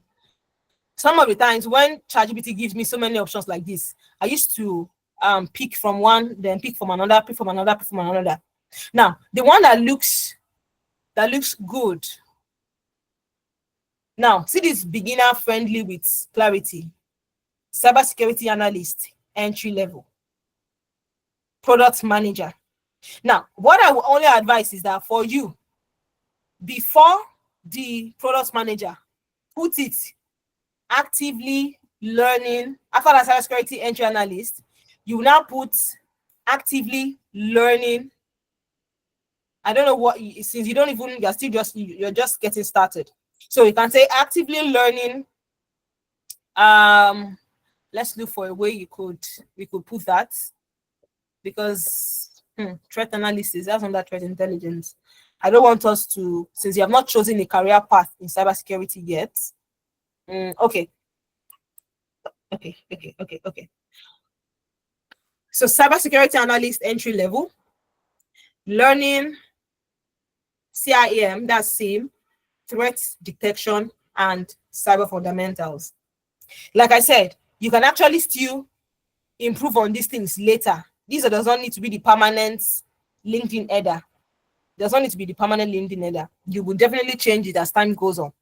But let's use this. Let me choose this one. Let's choose this one. All right. So, oh my God. So I'm posting it in the charts for you to use when you're ready. So let's use that. That will be your new headline. After tonight, when you get back home, let that be your new headline. Now, for your banner, of course, for your banner, you would also reflect that. You reflect cybersecurity. You reflect entry-level cybersecurity analyst, product manager for your banner. Then put your headline. What I put for that, what I dropped for you in that comment, put it in this place, the headline. Change it. Then you come to your about section. Let's go to about section. Read more.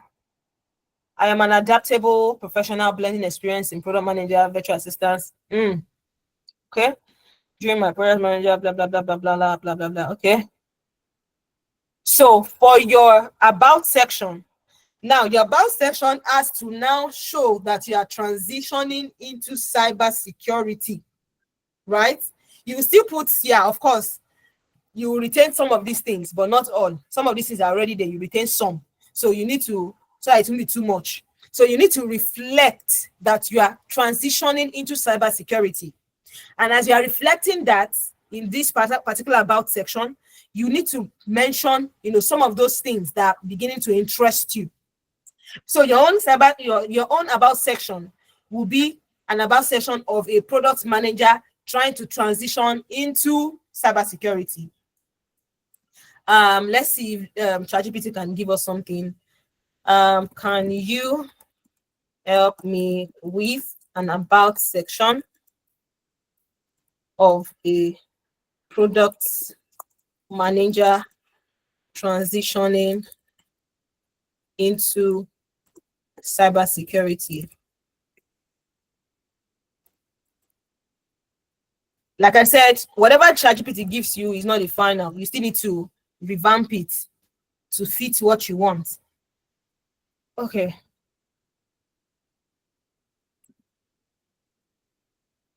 Oh, okay. Time is going. So ChatGPT has given us something here. All right. But anyways, when you get, I believe you have ChatGPT, just put that prompt that it should give you an about session, a LinkedIn about session for you as for you as a product manager that is trying to transition into cybersecurity. Is definitely going to give you something, and you should use that to update your about session. I have to go now, so let me just check through finally. So your product, your experience, okay. Your for now, I don't think you have any experience in cybersecurity, but that means you need to work on your skills. Go and work on your skills session. Go and look for skills that are related to cybersecurity and put it, and make sure that your certifications, the ones that you are obtaining for cybersecurity, start uploading them now, so that people will know that indeed this person is now trying to transition into cybersecurity. So because of our time, that's where I'm going to be stopping. But I hope that somehow you guys have been able to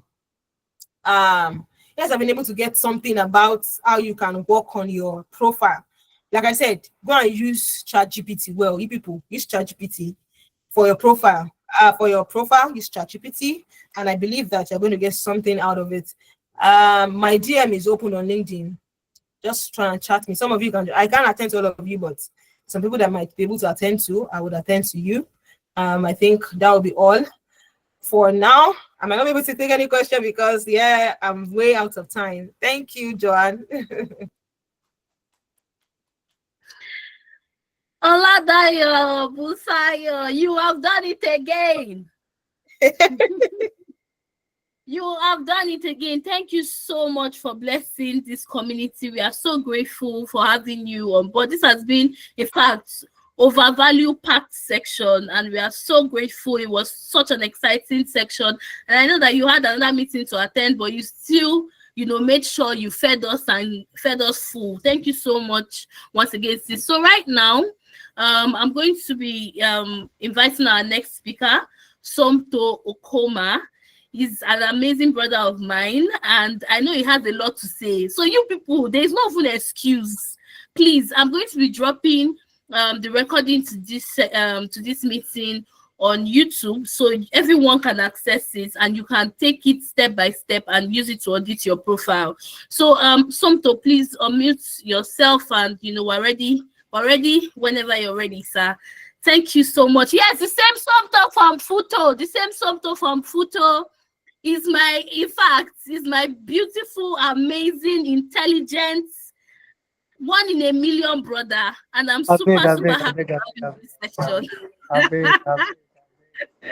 I was telling Joan that I don't know what to say again. There's nothing. What down to say? I was like, it's better we just say the grace and end the meeting. I was like, wait, what can I even say again? What can I add? All I have said everything, bro. Like, bro. No mechanism. All right. Somto, hi. Oladayo, wow. And I wanted to tell Joan, why would she allow Oladayo to speak first? Why? Like, after she finished talking, what else did I say again? Oh, hey. Okay. Let me see what I can say. Well, yeah. Let me see what I can say. Okay, yeah. So let me just share my screen. So yeah, cybersecurity opportunities through LinkedIn. I'm going to be making it kind of brief, right? Because Oladayo Dayo has said a lot. So I'm going to be making it kind of brief, yeah.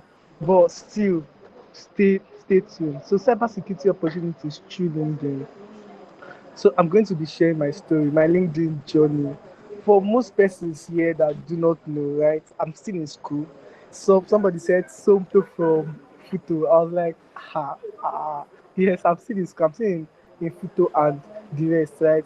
But LinkedIn has practically changed my life, and it has changed the way I view life and the way I approach life.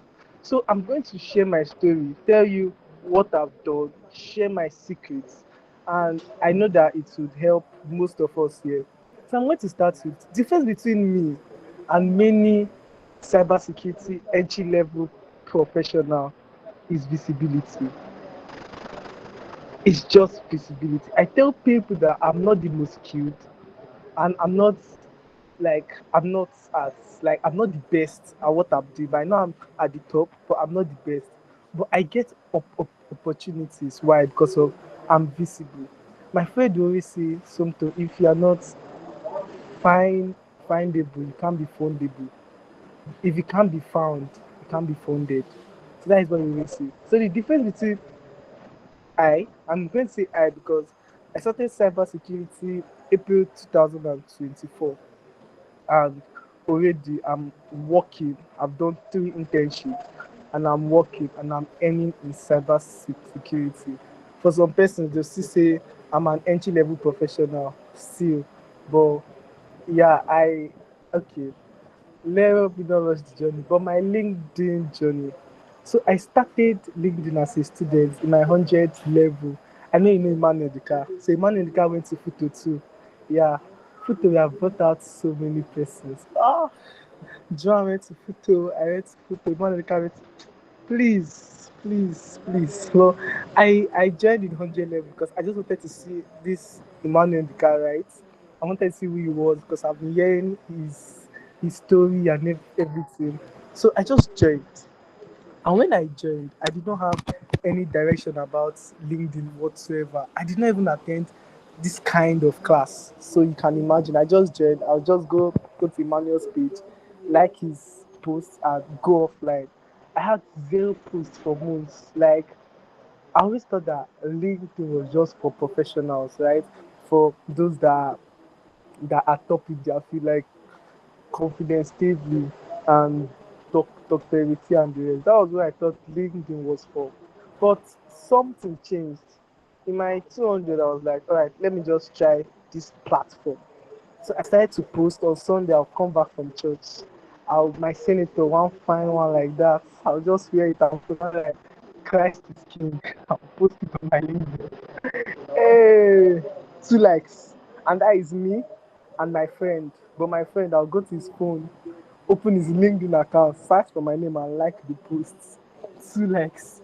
So, but to to tell you the truth, I was actually happy with it because I was not chasing LinkedIn for anything. So just something like for fun, right? Something like for fun.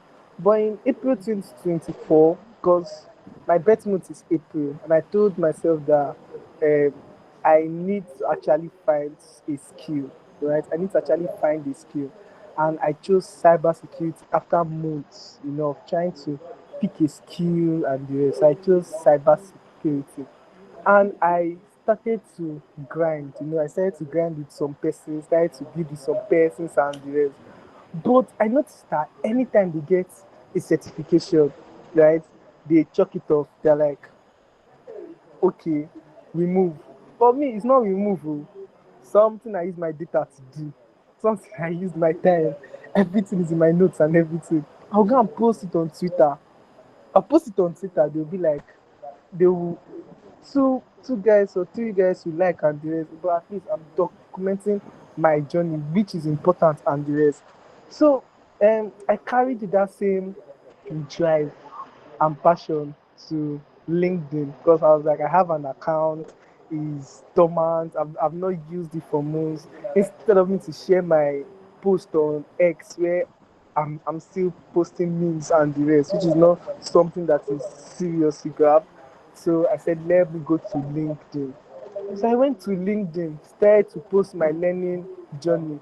Nobody took attention to it. Then I niched down. I branded myself as a cybersecurity, not enthusiast, like Dayo said. I don't like that word enthusiast.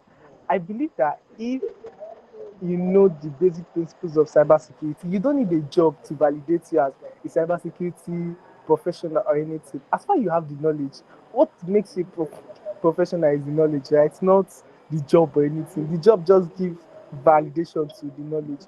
So I niched down, I branded myself cybersecurity professional, and I began building a community on that niche. I began to post, began to post. At first, nobody put an eye to it. At first, like nobody actually cared. I'll just come, I'll just post. I'm excited to share that I have my introduction to networking basics. I'm excited to share I have my introduction to cybersecurity sets from Cisco. I'm excited to do until I started to actually post things that were beyond I'm excited to do. I noticed that there is a big gap in cybersecurity, and I'm going to share it. Cybersecurity is a very technical field. I hope you are aware. It's technical. GLC will tell you GLC is simple. GLC too is technical because you have to know the terms, the terminology. So you have to know how these tools work and everything. So I was not like, since this is a very technical field, and so many persons are thinking of how to enter this technical field, how can I be able to bridge that gap between those persons? So instead of just sharing, I'm excited to get I'm excited that I got a set or something. What I do is I will change it to, so this is what I learned from introduction to networking. This is what I learned, and this is what you can learn. People follow you because they sense value in what you are doing, and how you can be able to give value, that you can be able to give information in a way they can understand. You sharing I'm excited to only benefits you and your brand, right? But if you're able to explain that knowledge in a way that is actionable, in a way that can be able to, help them. So if they read your post, what are they going to learn, right? So instead of posting the I'm excited to do that I got introduction to networking, what I started to do was I changed it to, so this is the OSI model in 2 minutes. Because I've learned OSI in networking, right? I just changed it to this is the OSI model in 2 minutes. And I explain it, and people like, and they message, and they do this and they do that. So the turning point was when I posted a project on LinkedIn. I posted a project and the thing got tons of views, tons of impressions, so many, and it seemed like everybody started to notice. It was as though that was the turning point. And because of that singular project, I tell you, I actually got my first remote gig because of the project. That was somebody from Mexico reaching out to me saying that he wants me to do the same thing that I did. Something very, very simple. Creating a honeypot. He said he wants me to do the same thing. I said it was not enough, right? I actually got a paid speaking engagement at the national. So somebody reached out to me and said that he wants to pay me to speak online, like this. So he wants to pay me to speak for 1 hour, and it was in 6 figures. I said it was not enough, right? Companies started to reach out to me, like big firms, international firms began to reach out to me and say, when will you be done with school? Right? When will you be done with school? That we want to recruit you, we want you to join our this thing and the rest.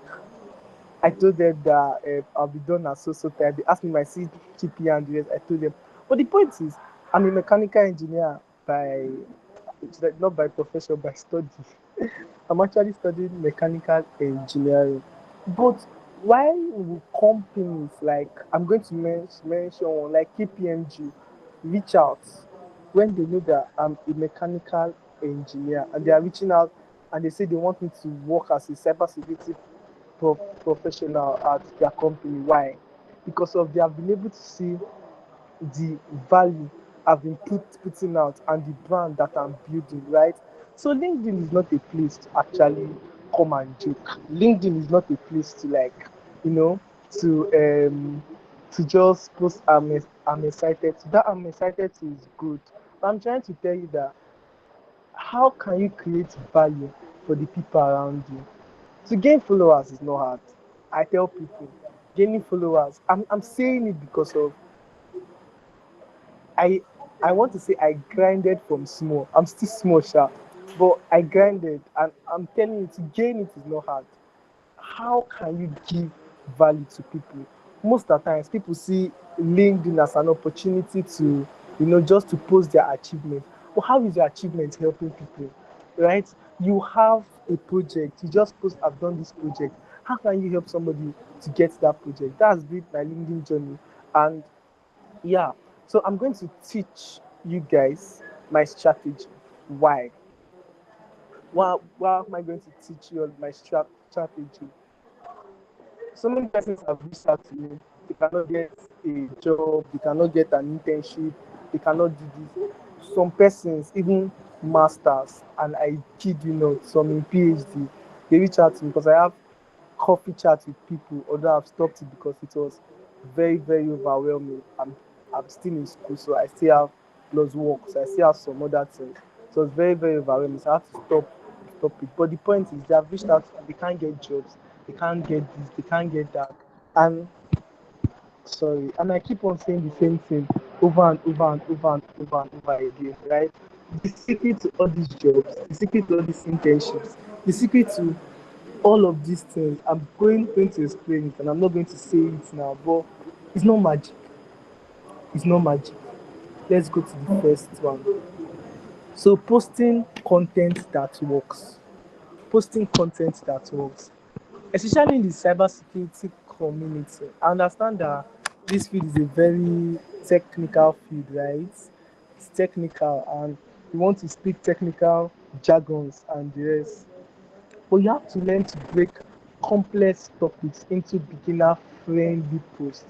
You can't be posting and be telling somebody you did a VLAN connection that connected to routers plus firewalls, then the firewalls came and entered CIA, the CIA changed to FBI, and FBI did this and did that. Bro, nobody will answer you. And even the LinkedIn algorithm will be confused on your behalf. Like so many persons do that thing. I saw one guy that came and he was posting, even me self that been in the field. I had to go on chat GPT to say, please explain this. Make I not go interview, tell me this and I will not know it. But the point is say break complex topics into friendly posts. So let's say you want to post about um, Wi-Fi hijacking now. You can be like, do you know that free things are not always good? One of the free things that we glamour about is free Wi-Fi. But here is why free Wi-Fi is not good. Have you heard of Wi-Fi hijacking?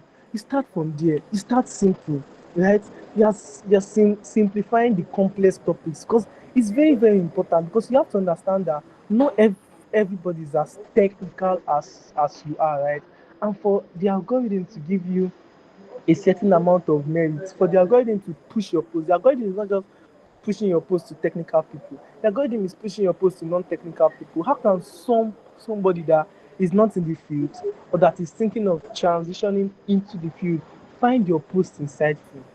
You need to know your target audience, right? You need to know your target audience. So Oladayo has spoken about how to get a good LinkedIn page and everything. I'm going to tell you how to actually post and how to make posts that works and the rest. You need to know your audience. Break complex topics into beginner friendly posts. Also, share real world experiences. Share from what you have done, right? I remember one time someone told me to send 20K that he give me 60K. Don't judge me. Don't judge me. I was I was in secondary school. Don't judge me. He said I should send 20K, give me 60K. I entered his DM. I said, I don't have 20K, it's 15K I have. He said, no wahala. That if I send that 15K now, that he make it to the 75K. I said, my God. See money I'll use and go out and do whatever I want to do. He said, no wahala. I sent him the 15K. He blocked me. I called him. I said, Alpha, is this a scam? He said, no, I should send another 15K that is still trying to process it. I said, I don't have 15K. That what is he doing? This, that.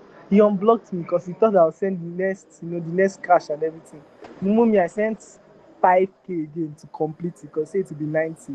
I sent it, that is 20 for 90K. After that, he blocked me. He did them. He said, do I have any other money again? I said, no, he blocked me. So the point is, if I want to share about scamming experience now, I will not go too far to Sam Altman or Mark Zuckerberg. I'll use my personal experience because I tell you, people relate to real world experiences. When you share your experiences, right, you are vulnerable. There is depth to your post and everything, and people relate to it very, very well. Use personal stories to humanize your topics, right? Don't just use stories from there was a recent breach, there was a this, there was how have they breached your accounts? What have they done to you? If they have not done it to you, the thing will not pay the person like that. The person knows you, not Cisco that they hacked or T app that they hacked. How has he helped you? You grab. So nothing I check this, I provide instantly usable tips. So tips that can be used immediately. So if you apply all of this to your content, you actually see that your content will perform more. Right? So don't just come and glamour with hashtag, with technical jargons, and you'll be posting things about imaginary stuffs and the rest, right? Let it be beginner friendly. Let it be real. Let it be human. Like LinkedIn appreciates posts that are human. If you check your feed now, the people I see on my feed, right, that are not even in cybersecurity are likes of Blossom Afia, Divine Chukwuemeka. I've read their post. I'm saying these people are actually real. She will tell you that in 2023 I was jobless, I was this, I was that. I'm not saying that if you have to post you were jobless. If you were not jobless, there's nothing there. But I'm trying to tell you that try and be real, right? LinkedIn appreciates when a post is real. Don't be robotic. Don't conform to the natural narrative of LinkedIn. So your post structure, your post should have a hook, story, lesson, and city. The main thing is that hook. I'm going to tell you, if your post cannot capture the attention span of a person as they look at it, forget it. 90% of the time the post will not work. And most creators know this. Go on LinkedIn and check the first 2 lines or the first 3 lines of a person post. You will see there's always a hook that is grabbing attention. There's this hook I hate very, very well. They say, I got married. Then you now read. You now go down and read. You now be like, I got married to LinkedIn because LinkedIn gave me opportunities. LinkedIn gave me this. Sometimes I just wish I can meet this guy in person and slap him because I was actually interested. I was invested in the gist because he said I got married. So that I got married now is a hook. So what is a hook? A hook is a one-liner, a two-liner that talks about your post to attract attention. We're in the age of TikTok, we're in the age of YouTube Shorts, we're in the age of Instagram Reels, right? If somebody cannot be able to be caught by your first 2 lines, by your first 3 lines, bro, your post will not do well. So invest in your hook as much as you're investing in your story. Invest in your hook as much as you're investing in your story. People's attention span is actually very, very small or very, very short. So invest in your hook as much as you're investing in your story. Then another thing I would like to say is a CTA. A CTA is a call to action. So most times we just post without a call to action. So what is a call to action? A call to action could be follow me for more, or let's have more insightful talks in the comments and the rest. So don't just post a thing, just no hook, no nothing, and you want magic to happen. Magic cannot happen. Magic cannot happen. At times, right? Most times, a post can go viral based on some certain kind of persons like the post and the rest. But there's a possibility of virality to be consistent. And for you to have consistent virality, right, you need to learn to have a post structure that follows this: a hook, a story, a lesson, and a call to action. So that hook must be there. The story is, what is the context? What is the example? What is that thing that is that that depth? Something about it that happened. Share your story in the post. Like Oladayo was saying, because he said a whole lot, bro. I was just jotting down. I told Joan that let's reschedule this. Maybe next move. There's nothing I can say again. But the point is, like Oladayo was saying, your story is unique to you. You can't be sounding like Dr. Eti or be sounding like CS, that is my confidence. You can't be sounding like them. The story is something that is unique to you, and it is something that only you can give. So don't use chat GPT for your post every time, right? Try and create a story. A story is something about you that actually touched you. You got something about you that you can actually share about conversation you're making and the rest. It's something that gives the post, I call it depth. It gives the post depth. So beyond the 2D words you are reading and everything, your story is what gives it an additional depth, a third dimension, right? And nobody can take that away from you. So there's a lesson and there's also a call to action which invites engagement. So positioning yourself as a beginner. We're going to talk on this very well. So positioning yourself as a beginner. Like I said, I'm not that far from most persons, right? I'm not that far from most persons, although I have sets, and the sets because of vouchers that I've been able to get because I've been online and people have decided to invest in me. But I'm not that far from most persons, right? But the opportunities are there because I position myself well. I position myself well. So how can you position yourself as a beginner? You're a beginner, you're thinking of transitioning, you're thinking of doing so much. How can you position yourself well? One, document your learning. Don't fake expertise. Document your learning. I tell people that instead of sharing, I'm excited that I got computer security, right? How One, you can share how you got that set, and you can also share what you learned from that set. Instead of sharing, I'm excited I got my computer security, you could share one of the things, or let's say you're talking about CIA. You can be like, do you know that or there's a triplets in cybersecurity that most persons don't know about? Now, I'm not talking about the triplet that you see in film. I'm talking about the CIA triad, this kind of thing. The CIA triad is this, that. You document your learning, and as you keep on posting them all of these things, it's giving you credibility. Sure, you understand? I went for an interview. I went for an interview. I got that interview through from LinkedIn. I'm also going to share how I get most of my roles or most of the things I've gotten because it's not true applying. I tell you, I've applied to over 100 roles and I've been rejected for the whole 100 roles and the rest. It's not just true applying, but yeah. So I I posted. No, I went for an interview and the person said, um, so can you explain what the CIA triad is? I explained it. Can you explain this? I explained it. Can you explain this? I explained it. Then he now entered one place in GLC and the rest. Can you explain what policy policy framework and standard is? So I mixed them up and the rest. Like I mixed them up because I don't know, it was GLC and I was applying for a SOC role. But he came online, he saw my posts and he was like, this guy has actually explained this thing before, yeah. Maybe it's because he was nervous and the rest. Alright, let's give him a chance. Sure, you understand. Although they did not reach out to me until I message their life. But the point is because I was able to document my learning, right? There is proof that I've actually learned this and actually know it. So instead of you going to everybody's DM and saying this, that, you can learn a thing and post about it on LinkedIn. You don't know what to post, but you're learning a thing now in cybersecurity, right? Post it. Like post it. Like nobody will bite you. If you're unsure, you can post it and tag me. I will like it. Because of if you're learning something, it is every opportunity for you to post. And if you post it, it gives you credibility. Because it shows that yes, you are growing in this field and you're giving yourself time to actually learn this thing. Another thing I'm going to tell you, show your projects, show your certifications, show your experiments. Most persons have done project upon project upon project, but they don't share it. Like they don't share it.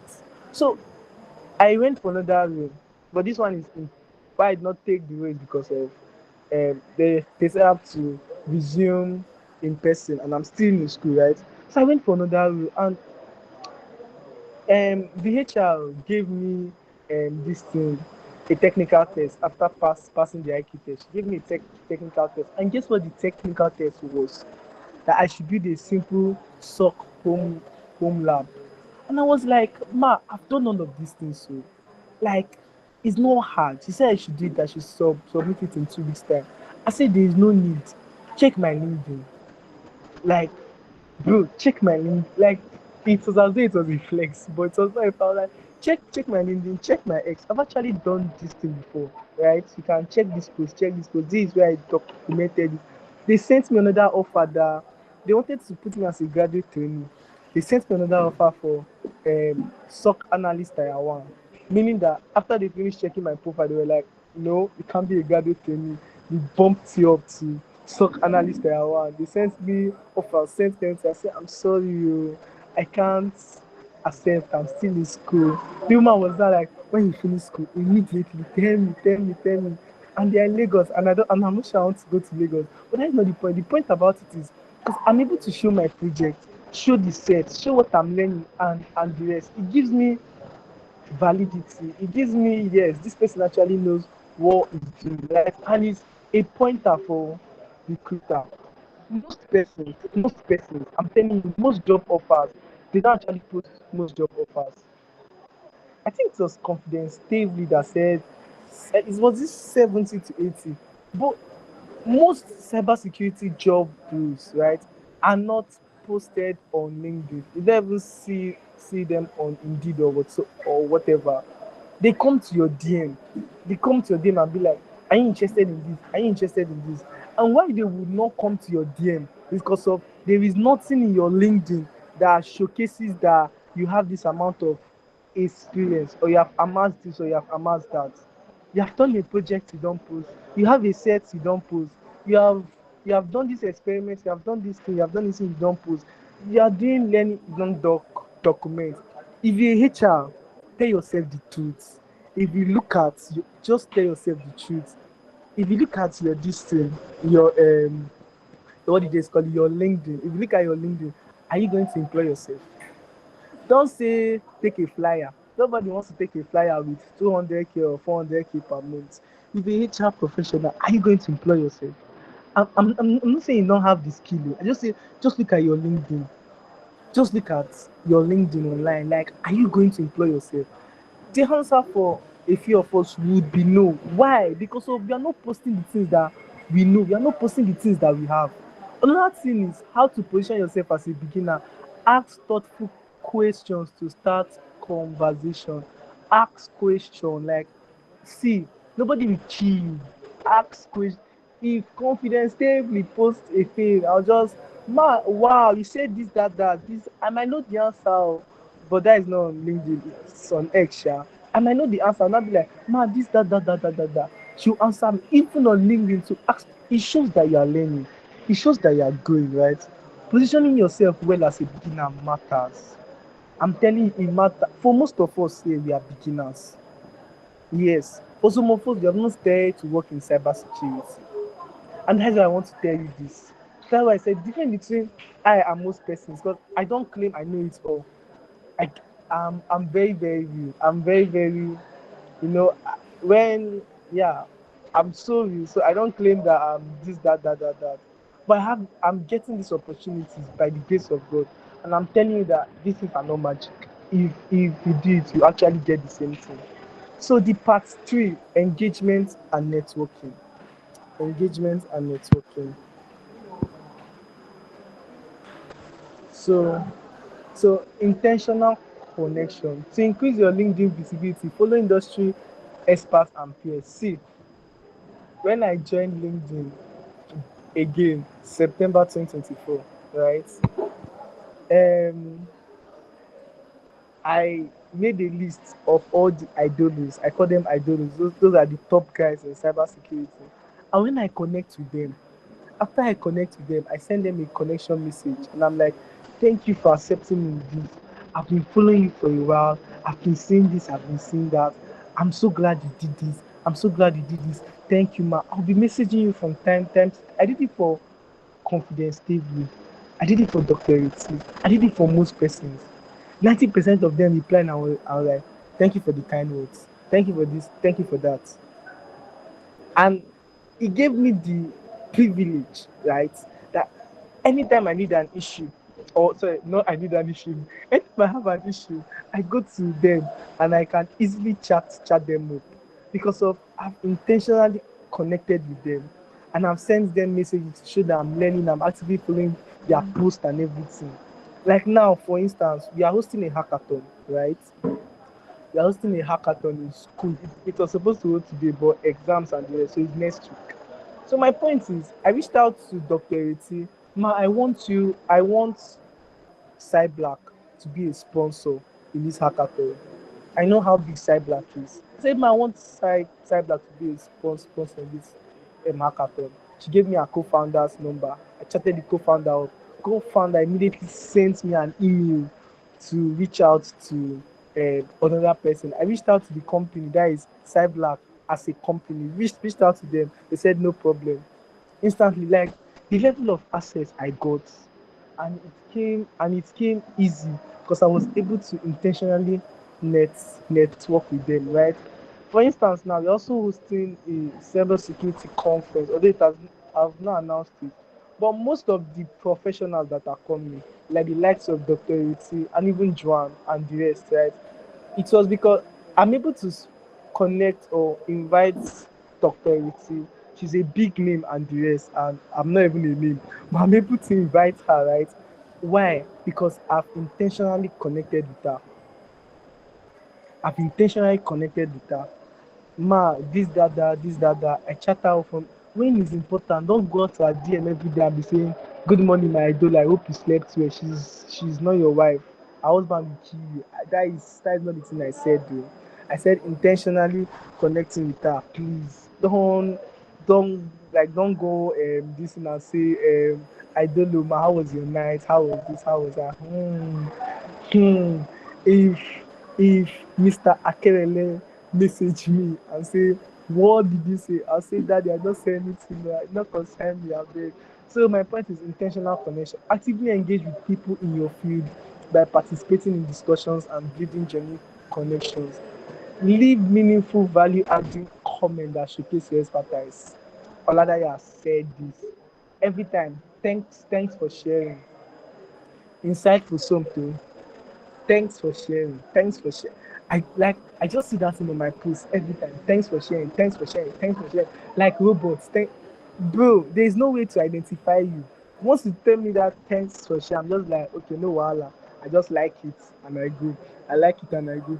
But imagine someone that tells me thanks for sharing, and another person that tells me, wow, this post was insightful. We got this, we got this, we got this. Can you be able to explain this? I tell you instantly, right? I go to the person's this profile and I check if this person have sent me a connection request, because my connection request is free. I cannot accept everything, because if I accept everything, LinkedIn think I'm a bot. I have more than 1,000 connection requests that I've not accepted because the thing has been piling up. So I can't just answer everybody.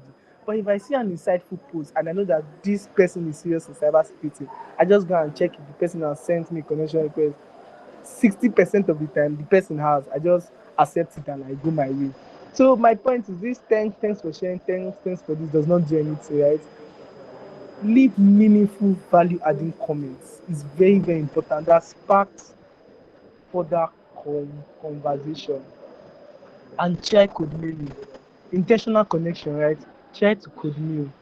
The people you see on LinkedIn are human beings. Like, there is nobody there that is a demon. What is the worst that can happen to you? They air you. Shay, A has been touching you since. Like, nothing has happened. The worst that can happen is you could mail a person and they air you. Let me tell you how I got my first cybersecurity interview. I'm going to gist you. I got my first cybersecurity interview December. I told you I came back. Was it December? Yes, December. I told you I came back to LinkedIn September, right? I got my first cybersecurity interview December. That is how many months? 4 months. Like literally September, October, November, December. Let me tell you. I went online. I was searching for cybersecurity jobs in Nigeria. Cybersecurity jobs in Nigeria. Not on Indeed, though. I was searching. I saw a company called Ethnos. Ethnos IT Cyber Limited. I saw them. I sent them my CV and everything. They did not answer me. For like 2 weeks, they did not answer me. I'm like, ha. okay, I know I'm not experienced, but at least it's graduate training now. At least I've done something. Yes, I know I might not have my computer sec, but at least I've done something. It's graduate training, right? Right? Yeah. I I searched the company name on LinkedIn. This is what most guys would hide in their class for 10,000. I'll say it here for free, cause yeah. But I went to their company's profile, right? I went to their profile to search for them, and I searched for the executive director, the HR, and the CEO. I sent them the same message, but I changed their name. So I'm a this, that, that, that, that. I want to do this. I want to do this. I applied for this space in your company. I know I can be able to do this if I have the expertise. Not if I have the expertise. If given the chance, sent it to CEO, sent it to ED, sent it to HR. CEO did not answer me till now. It's still in his DM. He did not answer me. Executive director, 2 weeks after he answered me, he said, "Good morning, Somto. Can I kindly see your CV?" Hmm. Sharp, sharp. It's just Igbo boy now. We don't waste time. I sent him my CV immediately. He said, "Have you written the IQ test?" I said, "No, I've not written any IQ test too." And I said, "All right, I'll send your CV to HR immediately." HR replied me the following day, "Congratulations, you have passed. You're entering the next stage of the assessment. Come and write your IQ test." I'm like, it's not the same CV I used to apply. Like, is it making sense? I used the same CV to apply. They did not answer me. When the ED sent my CV, the following day, they sent me a message that I've qualified for the next stage and everything. How did I get? It was through code mailing. I sent them this. Another thing is, I saw a job offer on LinkedIn. So this one I'm telling you that they said GRC and so they were teaching, sorry, not teaching me, doing interviews and the rest, right? I saw the post on LinkedIn. It was posted by a white guy. I messaged him, "This is what I do, this is what I do, this, that. This is my contact details, this is my CV." A day after, he said, "Wow, you are the perfect fit. I've gone through your profile, you are the perfect fit. Let's book a day for the interview." And that was how he closed the job, this thing, the hiring. He closed it down. Everybody was applying through the normal applying on LinkedIn, but the real work was done in the DMs. Check code mailing. It's like it works. 100% of the opportunities, okay, 80% of the opportunities I've gotten on LinkedIn came from code mailing. Shoot your shot. Like, the highest thing they will say is no, or they will air you. But you just need one person to say yes. Do you understand? You just need one person to say a yes on you. So if you're not on premium, I was not on premium until last 2 months. So if you're not on premium, what I do is, like I said, I send them a request. Once they accept my request, I message them. For some persons, you can message them for free, but for some persons, I send them a request. So I do it at the beginning of every month. I scout for jobs, scout for everything. I I make a list of people I want to send connection requests to. I send them the connection request. I put it on my note app.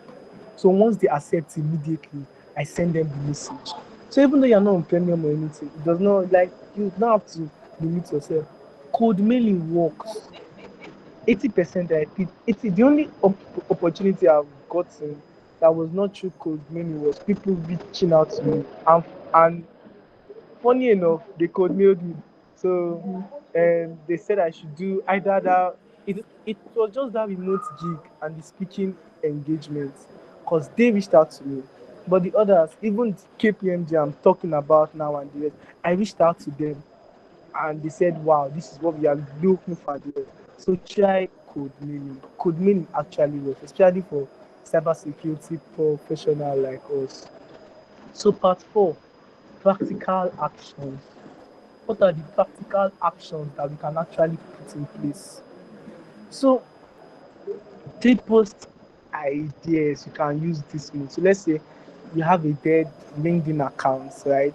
And you want to, like, revive it and you don't know what to post about and the rest, you can share a recent challenge that you've solved or a recent set that you've gotten. You can just share it, and the sharing is, like I've said, don't just share, I'm excited to share, I've gotten this, that.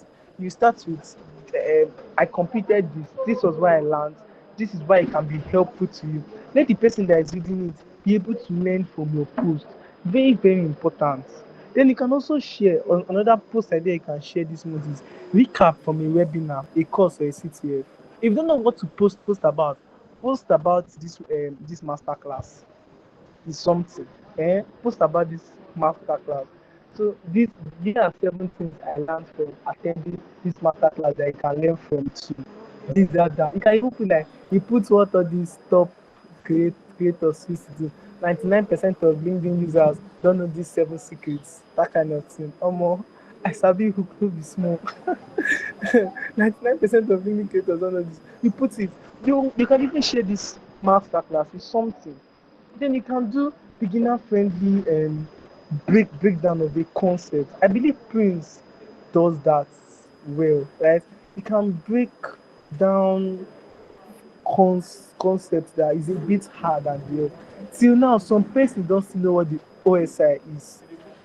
Some persons don't still know what OSINT is. Some persons don't still know what CIA is. You can break it down in a friendly way. These are post ideas. You don't have to wait until you get your next set before you post. Your LinkedIn is not just for certification. Your LinkedIn is also for you to share what you are learning. The only way people can come to you is when you are giving out value.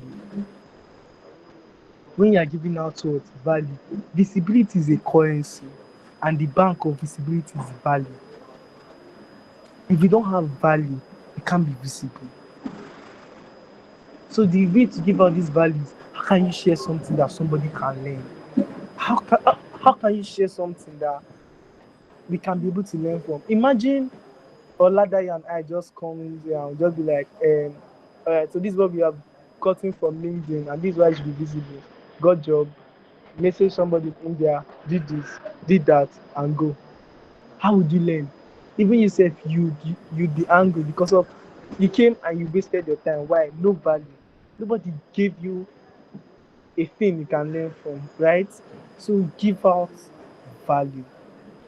So bonus tips. So yeah, I know I might not be the best, but at least I've been able to do this for a while.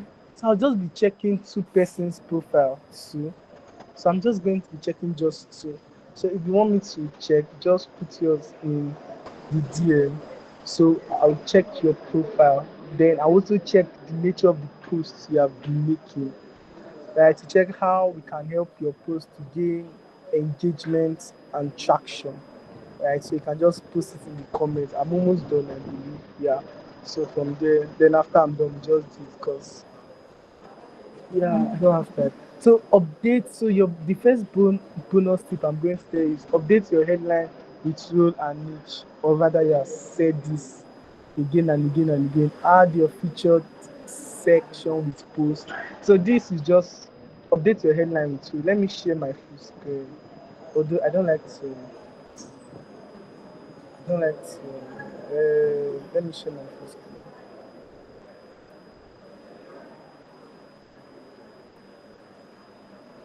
So yeah.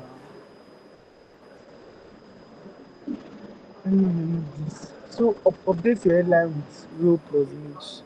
For most persons saying this was actually done with chat GPT by Chase something sha. So my point is, Claudia was teaching us how we can be able to um, use chat GPT to do this and this and this, or how we can be able to change our profile and the rest, right? So using changing this your headline and everything can actually be done with GPT. Tell ChatGPT who you are. Tell ChatGPT what you want to be known for, and tell it to help you to write a thing, right? Then you'll be able to tweak it in a way. Tweak it in a way because it actually matters. Add a featured section with posts projects and certification. This is my third section. So these are my posts, my licenses.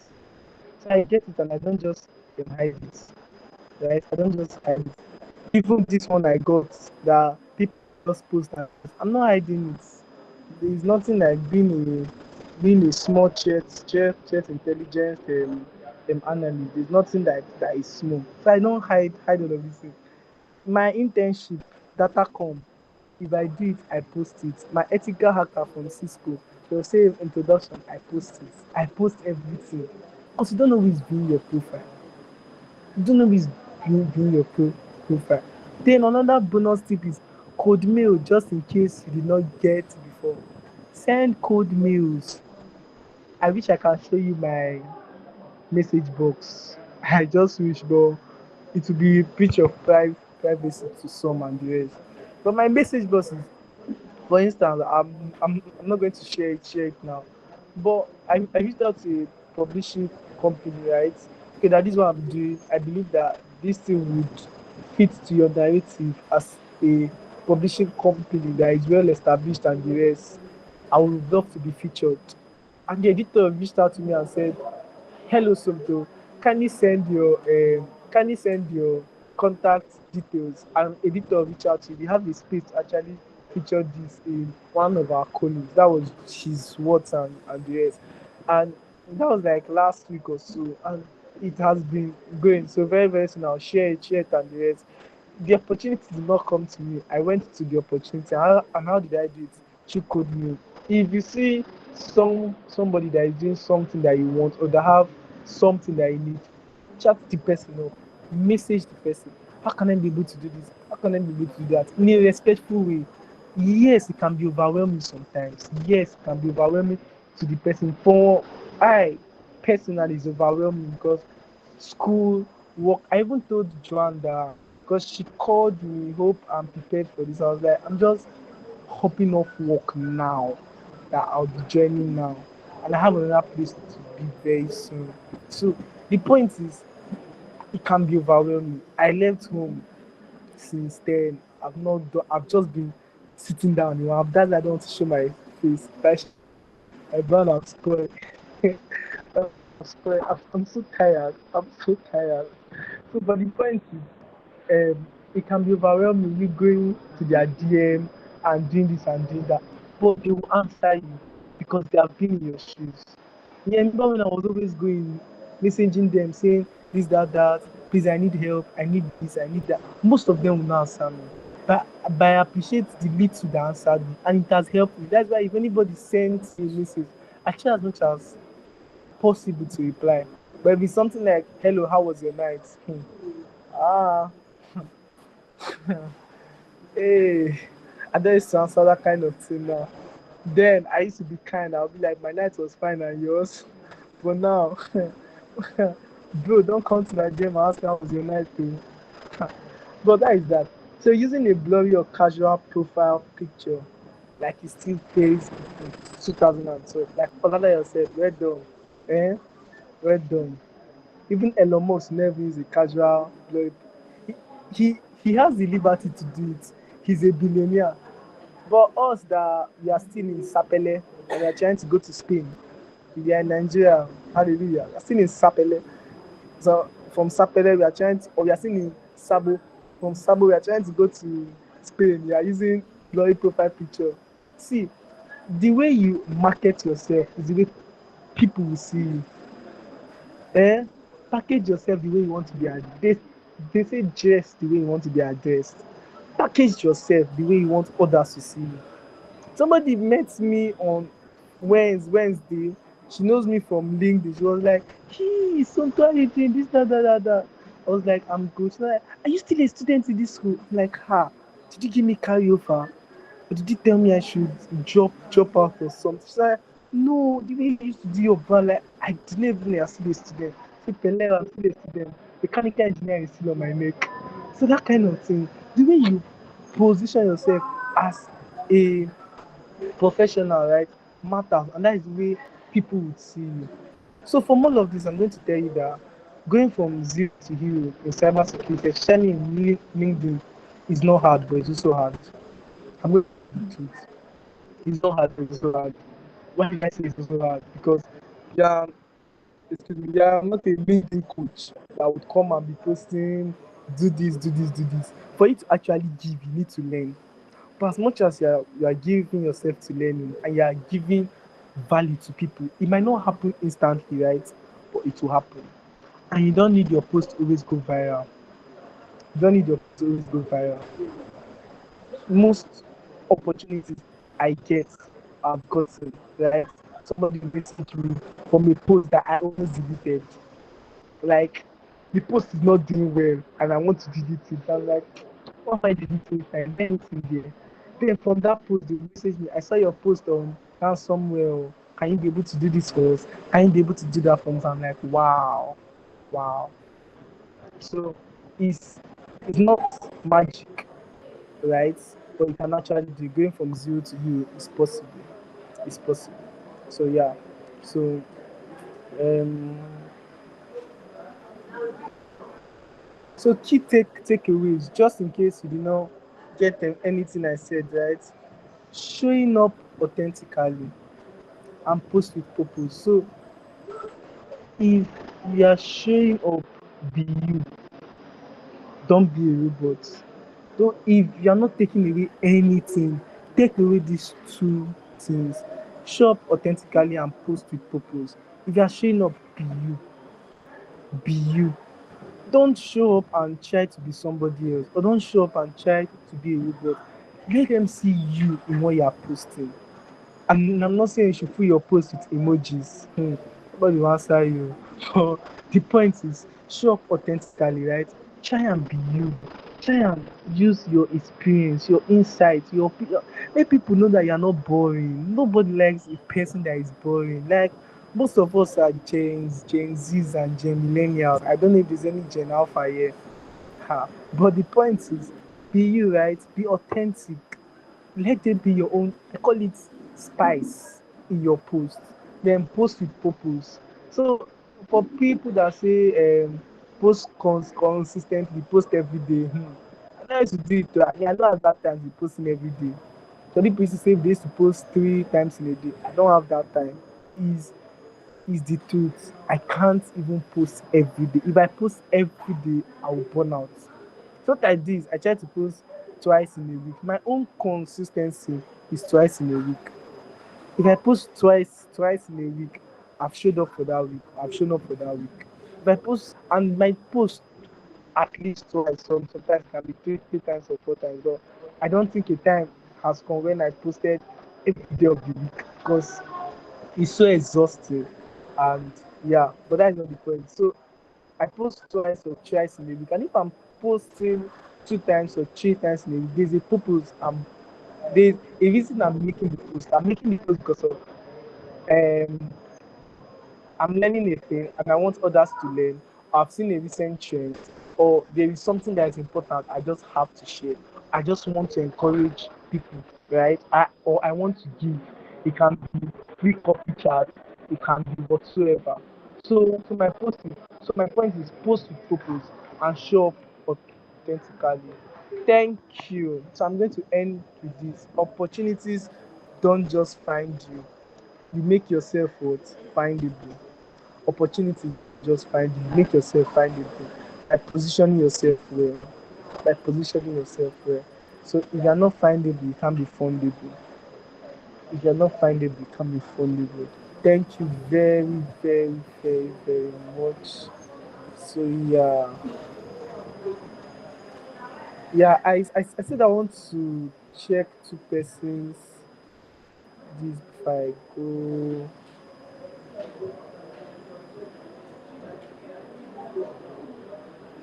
Okay, let me just do two persons. Faith Obafemi.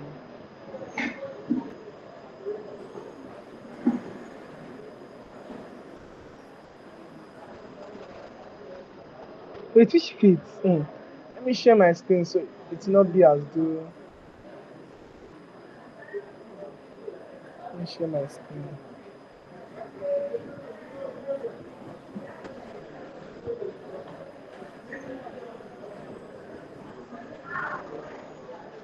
So this defeats.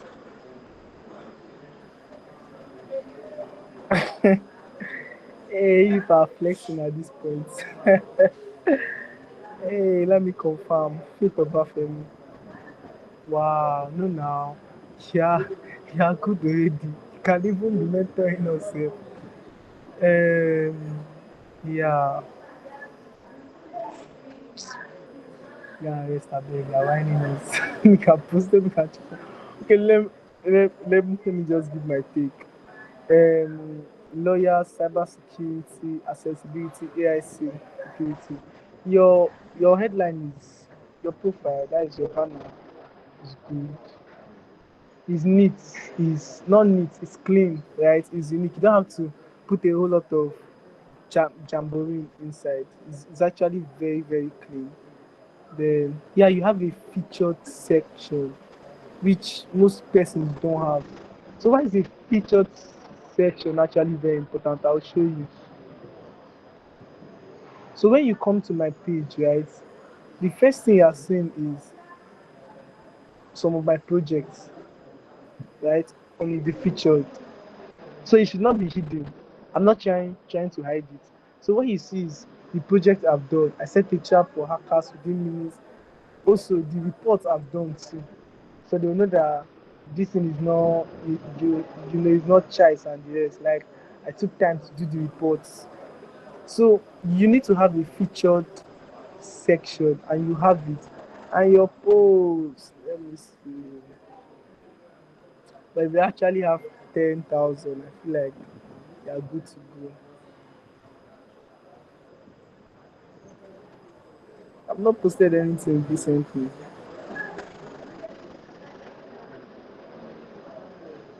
Ah, I've not posted anything recently. Okay, you have been posting. Okay. I would advise you make posts sharp. You make posts so you can actually have a budding LinkedIn community. But your profile is good. Your profile is good. Let me check Alex, last person. Then seven.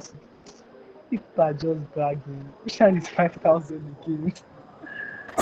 Alex, what are you doing? Why am I seeing your profile? Why are you dropping your profile?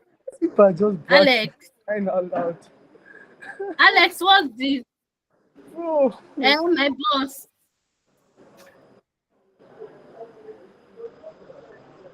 okay. Alex, now rest awake.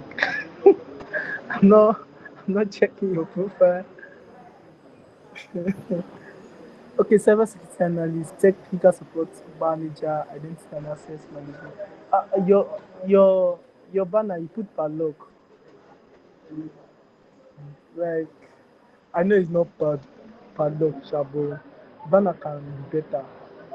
Can be better. She understand. Can be better. Then then are you seeing this just completed this? So instead of posting just completed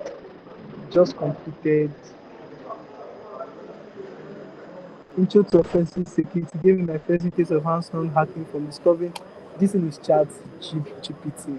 It's AI, I can tell. They usually start from doing this to doing that. This hands-on simulation placed me in the role of SOC analyst. This goal was determined. One takeaway was the importance of other lessons I learned. Experience is a valuable addition. Okay, I can't even detect if this is ChatGPT. But the point is, right, this hashtag you hash and hash the file or you hash the post that you're doing. But the point is, this is actually good, but you can actually put a graphic. So instead of this link, hey, let me now open my list. So instead of this link, you can actually like put a picture that can actually capture people. Then instead of this hook can be better. So yeah, this hook can be better. Maybe an eye opener. For instance, you just be like 90% of 90% of attacks happen because of this, right?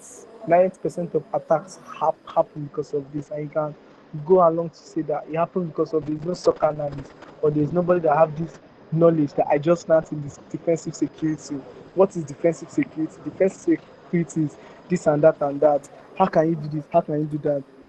So are you saying it makes sense much more than just competed? If I see this right and I don't know you and I just see this, I'm like, okay, and I keep going in my life. She understand. Oh, see Joan. He posted you. So have you been happy to start knowing you find out in 2 seconds? Yeah, this is good. This is good and it's actually good. So yeah. So just and try and add graphics, but this is good. Like, are you saying this is good? But this can be chat GPT.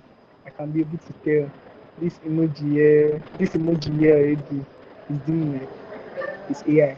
But anyhow, anyhow. So your profile is your post can be better in terms of modifying it to capture attention span of people and also trying to tune it in a way that it does not just show like just completed this. How can what you have completed help people and how can you use a hook and a call to action, right? Then maybe you can maybe better intention singer post. I really have red flags when you can't put any this thing here. Usually a red flag. For me, that is just for me. For any who's my laptop is giving up 10%. So yeah, so that would be it for now. I know we have stayed much more than we wanted to stay, but yeah. So that is it. Thank you very very much.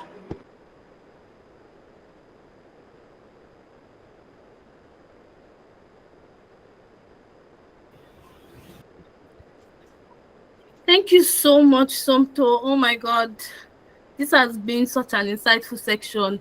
Imagine training that was thinking people should manage my bear with me lights. My my power supply just went off and I can't leave this meeting to go and start trying to switch over and all that. So thank you so much once again, Oladayo Busayo and Somto Chuku Okoma. This has been a very insightful section. And this is giving me so much joy because this exactly is the reason why I said I'm going to start a personal free community whereby people can actually join, people can gain insights, people can gain practical skills, and they can get better at whatever part they've chosen to be in cybersecurity. This is like a dream come true for me, and I'm so happy that you guys joined this class and you people gained so much value. Thank you all once again for coming. I'll just briefly drop let me put down our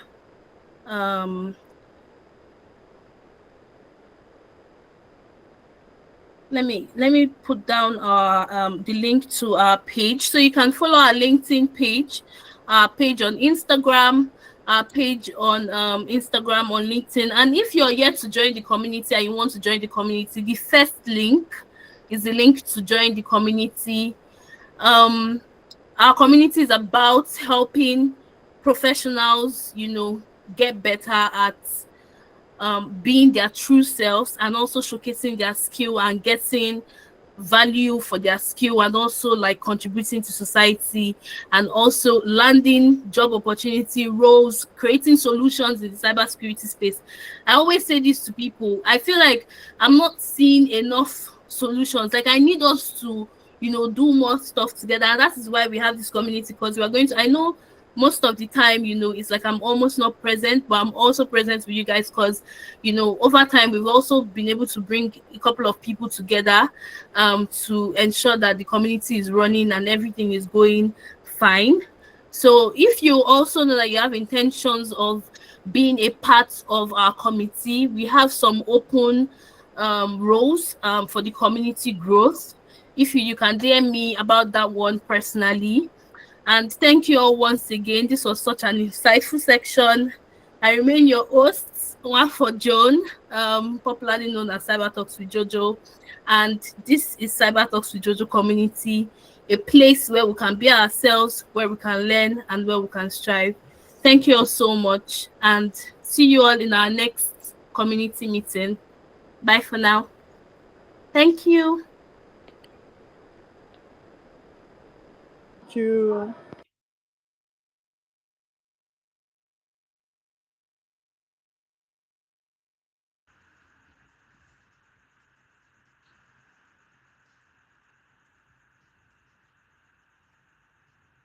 Thank you.